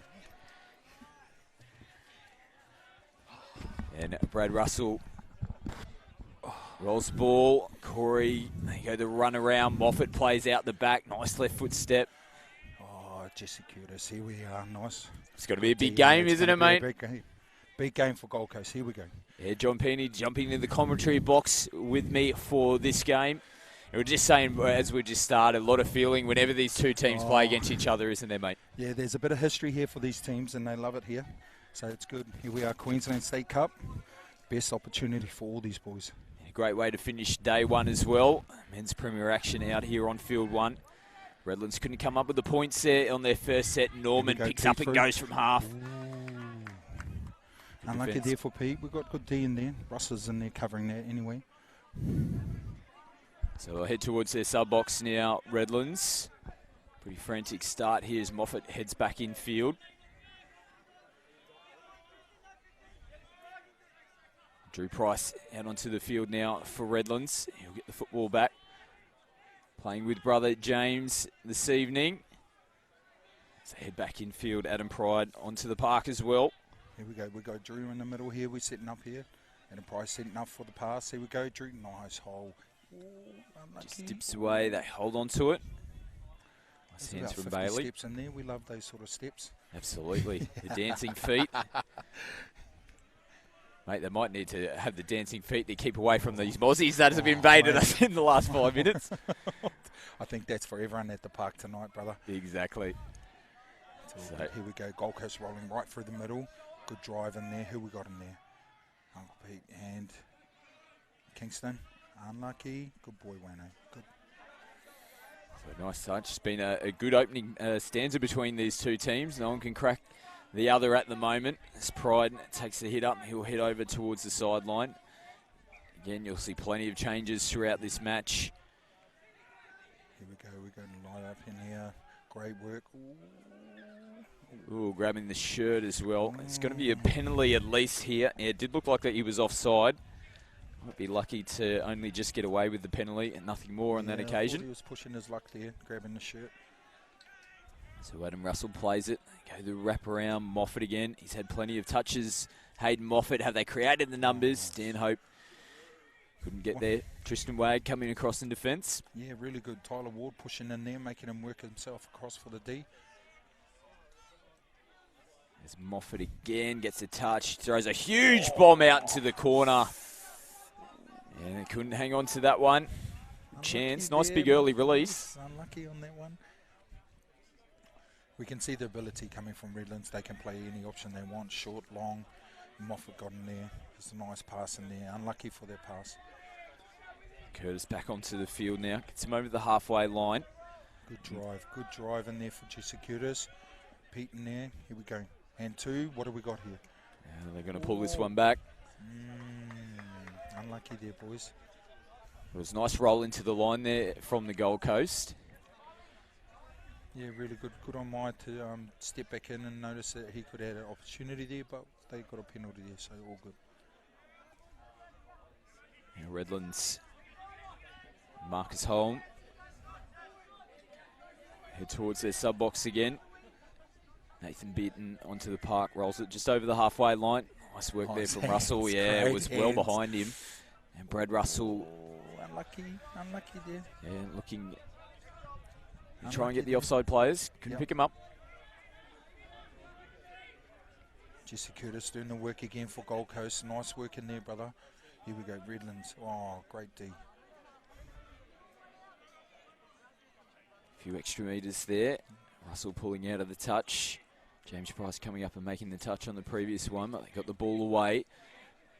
As they flick it back in from Wag. Have they created numbers? Numbers here. Tyler Ward for a scoop and yes, no, unlucky. Oh, wrong line. Wrong line. He owes a box for the boys there. Yeah. Going for the wrong line. Tristan Wag unlucky. We won't remind him tomorrow, maybe twice or 3 times. Well, you better not. Here we go, Redland driving out of the yard. Here we go. Good yards in there. We're on touch 3. That's a good Richards continues it forward. Little bobble. Oh, Drew. Johnny on the spot to pick it up. Fifth touch, and they're going to pick the penalty up as well. So it's little moments like that as well. They had every right to let that ball hit the deck. They hold on to it. They keep every play alive, and on fifth touch, they get another repeat set. I think the discipline on that, might have created something, but the discipline for Gold Coast really held themselves out for that one. They had to work hard, and then they give away a penalty. Stupid one like that anyway. Whisker away from getting a try there. Adam Pride. Rolling with the Mexican-style mustache. Yeah, how long they got? They got 2 days. 2 days left of 2 November. days left Movember. This time have they got on the outside. Another touch made. Oh, who's that? Kingston. Good D there, Kingston. He's a great player. He's come a long way through the Gold Coast channels and that programs and that. Good boy, Drew. Yeah, just grabbing across field. Yeah. Goes a short ball from Pride. No, touch made. Touch, great D. Just can't crack him at the moment, Redlands. At the moment, brother, they can't crack him. They haven't got him yet. But good work from Drew to notice that he needed to chop in there and make him work a little bit harder on their defense in the middle. So tap taken from the coast. Real tight battle out here in this match. Still 0-0 on the scoreboard. Yep, still 0-0. We know that this game's going to be big for both teams. They both need this game, so it depends on what happens tomorrow. So here we go. They play back into Norman. He'll pick up from half. Fires early. Ball out to the corner. What have we got? They got to pull it back. Short of the line again. Unlucky. Unlucky for the boys. So it's a roll ball, so the touch was made. Here we go, Redlands work into their sub-box. Got a great sub-box plan. Here we are, hitting yards. Good boy. Nice work, Drew. Back got in 4, field. 5, here we go. This Russell just fires it out. That's a good defensive set there Great from the Gold Coast. Great defensive. Both sides pushing up and shutting down their roll and getting right in front of the toucher. So good opportunity here to get decent field position and have a good crack at Redlands. Michael Singh kicks out, picks up nice meters as well on touch 1. They touch through, they'll just roll through the next few touches and set themselves up for a nice attacking play on the Redlands defensive line. A little bit of miscommunication here. Pete's setting up here. And goes short. Oh, was there for Tristan. He might be up to 2 cartons now. 2.5, bruh. But that one, unlucky there for Tyler Love there. He actually did the right move there, pulled him across in the middle, come in to shut. Tough ball to take though. To his credit, it was he was rocketed in there to Tristan. Definitely. So Moffat Ooh. couldn't connect up. He's probably looked the most dangerous out there for Redlands so far in this match. Yeah, he's had a lot of ball there going forward, and they're actually hanging off him, giving him a lot of time for him to play. So here we go. Gold Coast coming out of their half, red zone here. Moving towards the halfway. They trudge over now. Here we go, we're pushing through. Gold Coast setting, Jetty Cursor. Here we Jess Cursor. Ooh, unlucky, brother. Unlucky. Yeah, Options nice. are there, unless he had a crack. Yeah, good turn of speed. Yeah. Now he's quick. Russell Jesse. them forward. Here we go. So can the Coast again replay what they did in the previous defensive set. Crushers have got a little bit further down the field. They got the ball back in good field position to start their set. Yep. It's home, drives forward, Pride picks up, plays to the link. Nice. Nice read there. Great read there. Wayno got that read really good. Yep. Besides all these mozzies scratching me, but that's all good. We'll get on to the game now. Wayno going there. We've got Gold Coast coming out of the red zone. Jacob Hall playing the ball and heading towards the sub box. Tyler Ward flicks it off. They switch the point of attack. Oh, it's been picked off here from Marcus Holm. Oh, here Has we he got go. the toe? We'll see some speed here. Calls from the sideline to hold it. Nice. Good work from our winger, Mai, from Gold Coast. Good work there, Maya. Communication, talent to stay inside. Oh. They're going to give this one. Great work there. Marcus backing up on the intercept, getting down the halfway, setting up a touch, and here we go. It's on. Yeah, opening points as we see the replay. Oh, great work.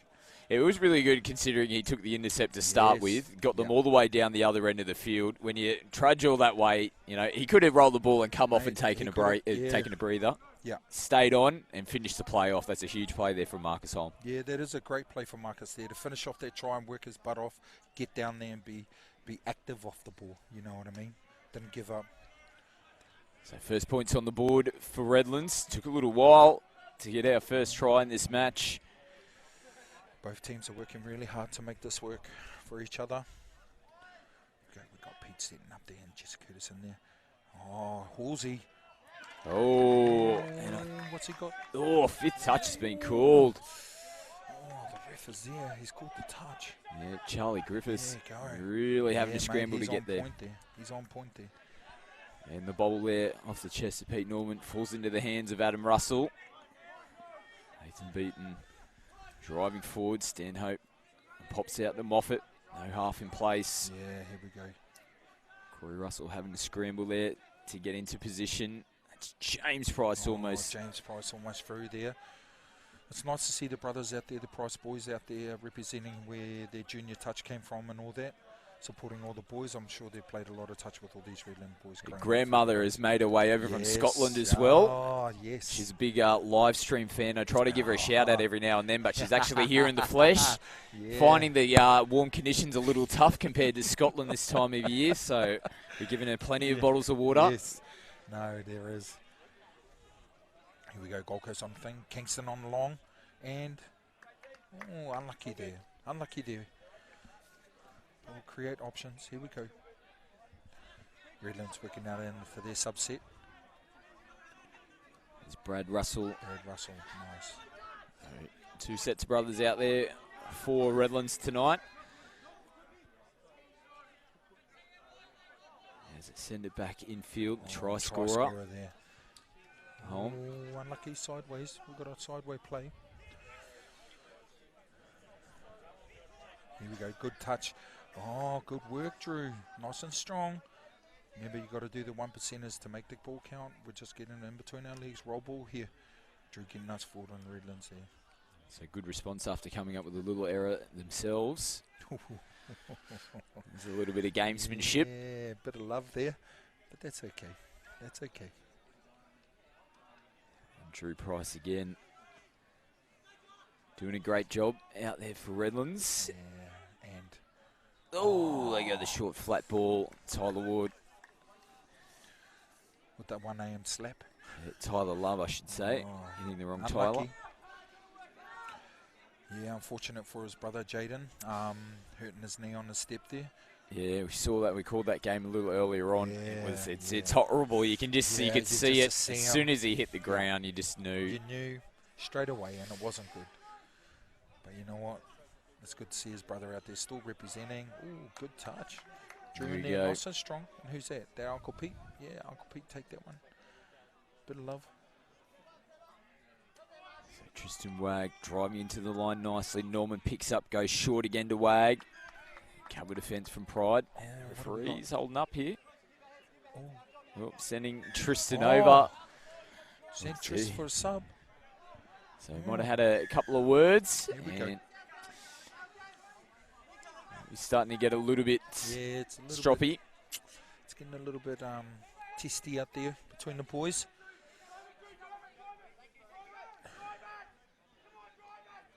So Price. Yeah. Wow. Oh, good work. Straight back to his feet. Beaten. Moffat picks up. Players. Oh, referee's happy that they're onside. So Love, who it is, getting... Very testy out there. Very, very testy out there.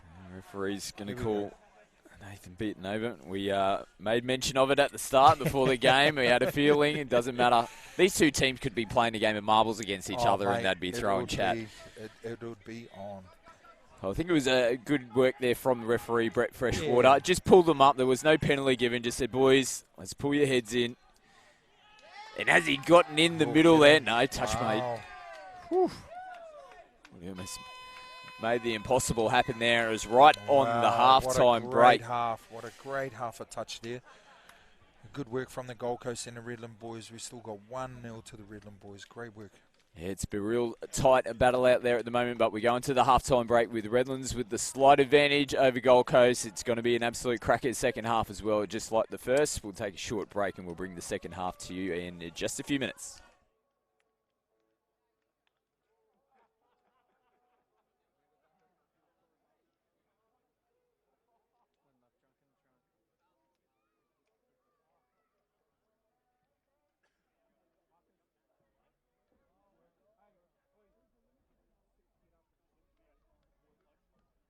All Sports Travel is the preferred travel partner of Queensland Touch Football. With 30 years' experience organising group travel, they can assist with all your travel needs, including flights, accommodation, transfers, theme parks and day tours, and travel requirements for your support, friends and family. All Sports Travel, preferred travel partner of Queensland Touch Football.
Players and referee, 90 seconds.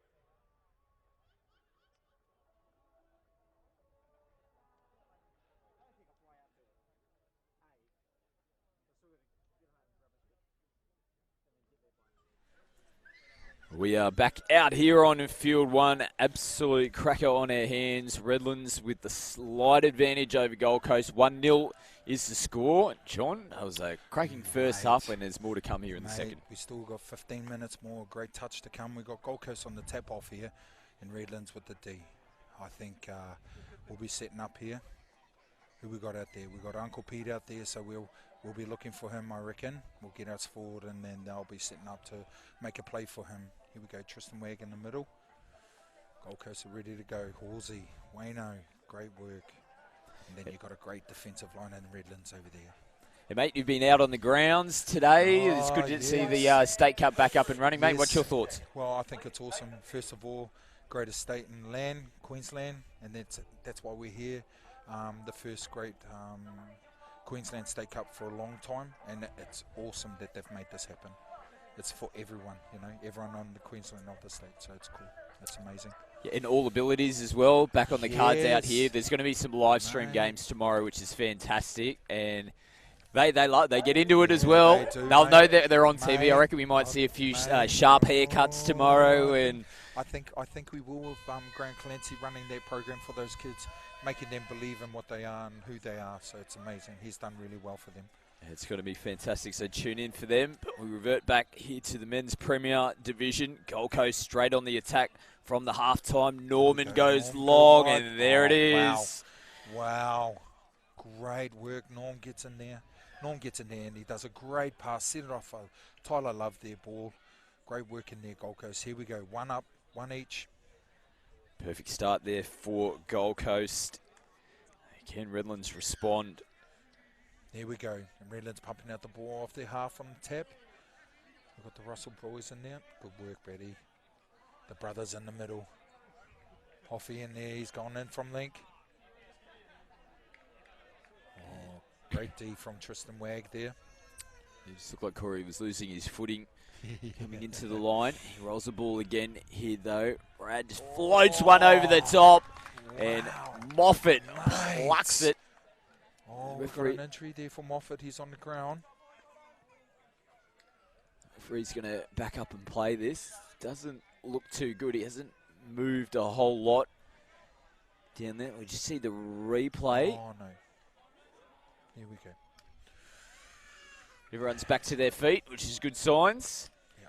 But good response there from Redlands. And after we saw in the first half, it was a really tight battle. Not too many points. Before you know it, second half starts, bang, bang. Yeah, here we go. Tyler Ward taking the ball up. We got Singy on there.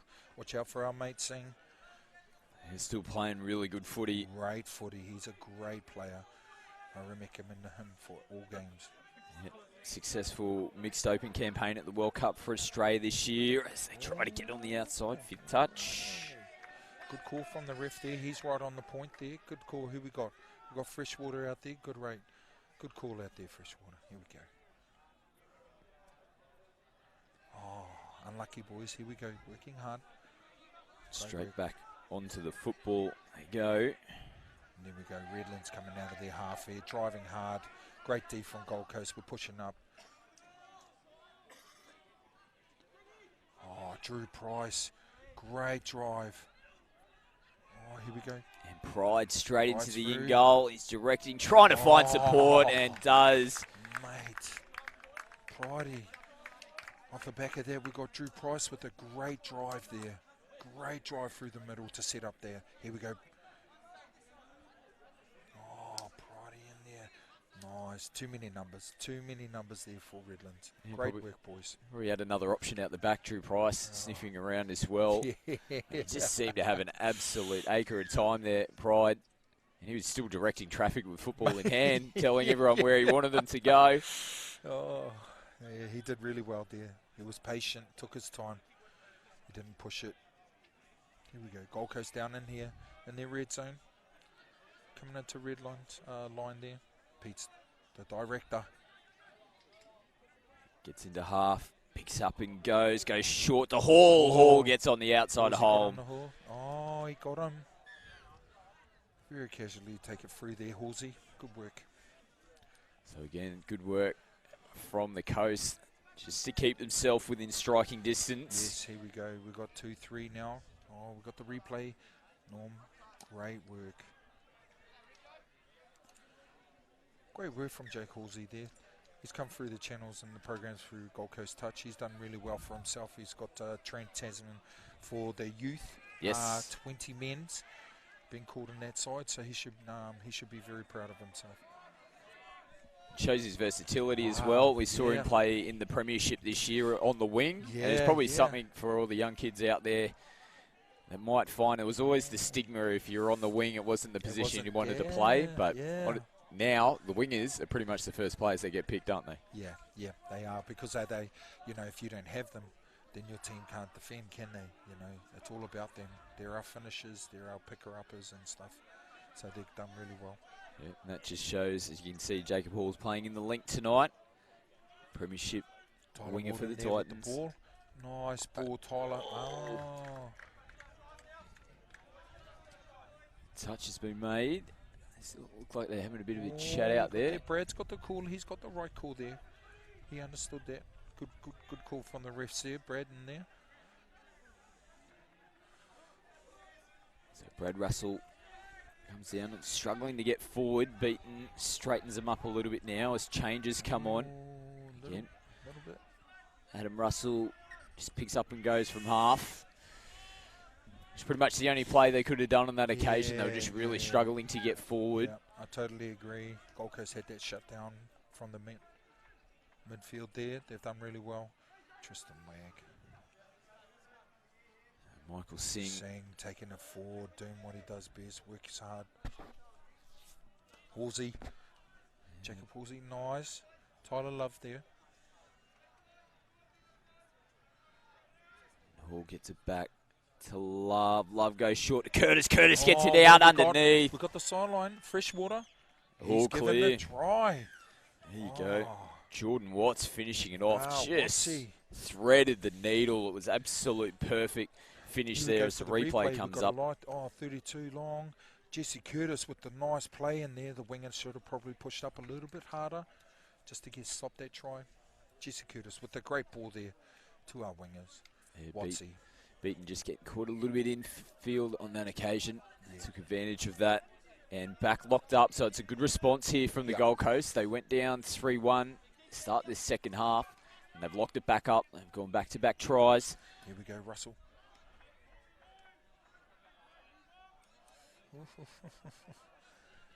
Good contact. Really slowed that momentum down there. Coming into the line. The reline now. As Russell picks up and goes. Sends one out. Griffiths bats it back into Beaton. Good work. Halsey getting across there with a great defence there from Gold Coast. Way to push yourself across. Here we go. Gold Coast coming out of their line. Good D from Drew. Good D from Drew there. Norman hits one up. Gets him into crushes. Price again coming up and putting pressure on. Just forces the Coast to stay down there, sub-walk side of the field. So it's a good response defensively on that set from Redlands. Great response there. I think Gold Coast were trying to pull it came off his hands, ref, but the good ref on the sideline there, Cameron. He's done the right call there for the boys. So here we go, Redlands with the drive up through the middle. Moffat going forward. Stanhope in the 5, pick up, they rip one out long. Do they try to bat back on the inside to Price? They have. Great work. Is that James? James, great work in there, the recover in there. Never give up the chase, never give up the chase. Oh, it's going to be a corker on the replay, and good work as well from Bailey. Look like out there. No, it's not. Couldn't quite see the number. A winger for Redlands. But unlucky there. We get the winger's done really good job. He's turned his body in to give the pass back, and the inside link for Gold Coast hasn't worked hard enough to get across the cover. Yeah, it might be Nathan Cook out there for the Crushers. So. I think it is. I think it is Nathan Cook out there, mate. So great job. Puts them back in front. Be a little bit of miscommunication on that occasion. Pete looking back. It was. Here we go. Hall drives in. Love picks up. Comes off the left foot. Comes right foot. Rock solid in the middle. Is the penalty away? In the 5. Gold Coast get another shot. What are we looking at the score? 3-4 to Redlands. So good chance here with 6 touches up their sleeve. They might try and go early. Work from Stanhope. Love again. Norman goes back to Love, and the ball just tips away. Tough one to be able to reel in there. Yeah, it Kingston. was a tough pass. It was a tough pass. Redlands doing really well to work out of their half here in the red zone. Great work. Changes onto the park here for the Crushers. As Pride just straightens them up. Richards tries to go short. They're trying to claim. 6 to go. Yeah, he looked at the ref, but Freshwater's got this call. He's all on it. Great call from the ref there. Intensity's starting to pick up. We've got the Crushers box right in front of us. I know they're trying to put a lot of pressure on defensively in this set. Curtis throws the dummy, takes it forward himself. Wood. Yeah. Here we go. Wag just pops out Hall. Nice work from Griffiths. Hall again just sends it over the top. Oh, unlucky. You know, I couldn't drag that one back in. Nah, Mike couldn't go. Nah, we got that Wayno. Wayno in there on that wing side. Unlucky Wayno. But here we go. Redland's going to push their line out here. Get the drive forward. Great work. Right across. They get the ball right across and they do the latch line. So we're under 5 minutes left in the second half. It's going really quickly. 4-3. Still got the 1 point. Price steaming into the line. Gives great pick up here for Corey Russell. Now he comes back infield and in support. Scores. Wow. Well, that is a huge play from Drew Price. Drew Price. Mate. Where did he come from? Look at that. A super drive. Didn't give up in the back door. Still burns and runs. Great work from there from Russell as well. He made that work. He made that happen. But Drew there, he did really, really well. Did really well there. Good work, number 3. It was his drive into the line that gave that quick, clean pickup for Corey. But to back that up as well, that's a big play. It's a great play. We'll see how we go. What do Gold Coast do? Oh, great D. Yes. Oh, again. Oh, touch made. Unlucky. Here we go. Still got to finish. Still got to finish. 2 try advantage here for Redlands. And just as we say that. What have we got here? Ref has got the call there. We've got a penalty here in front. Looks like a, oh no, roll ball.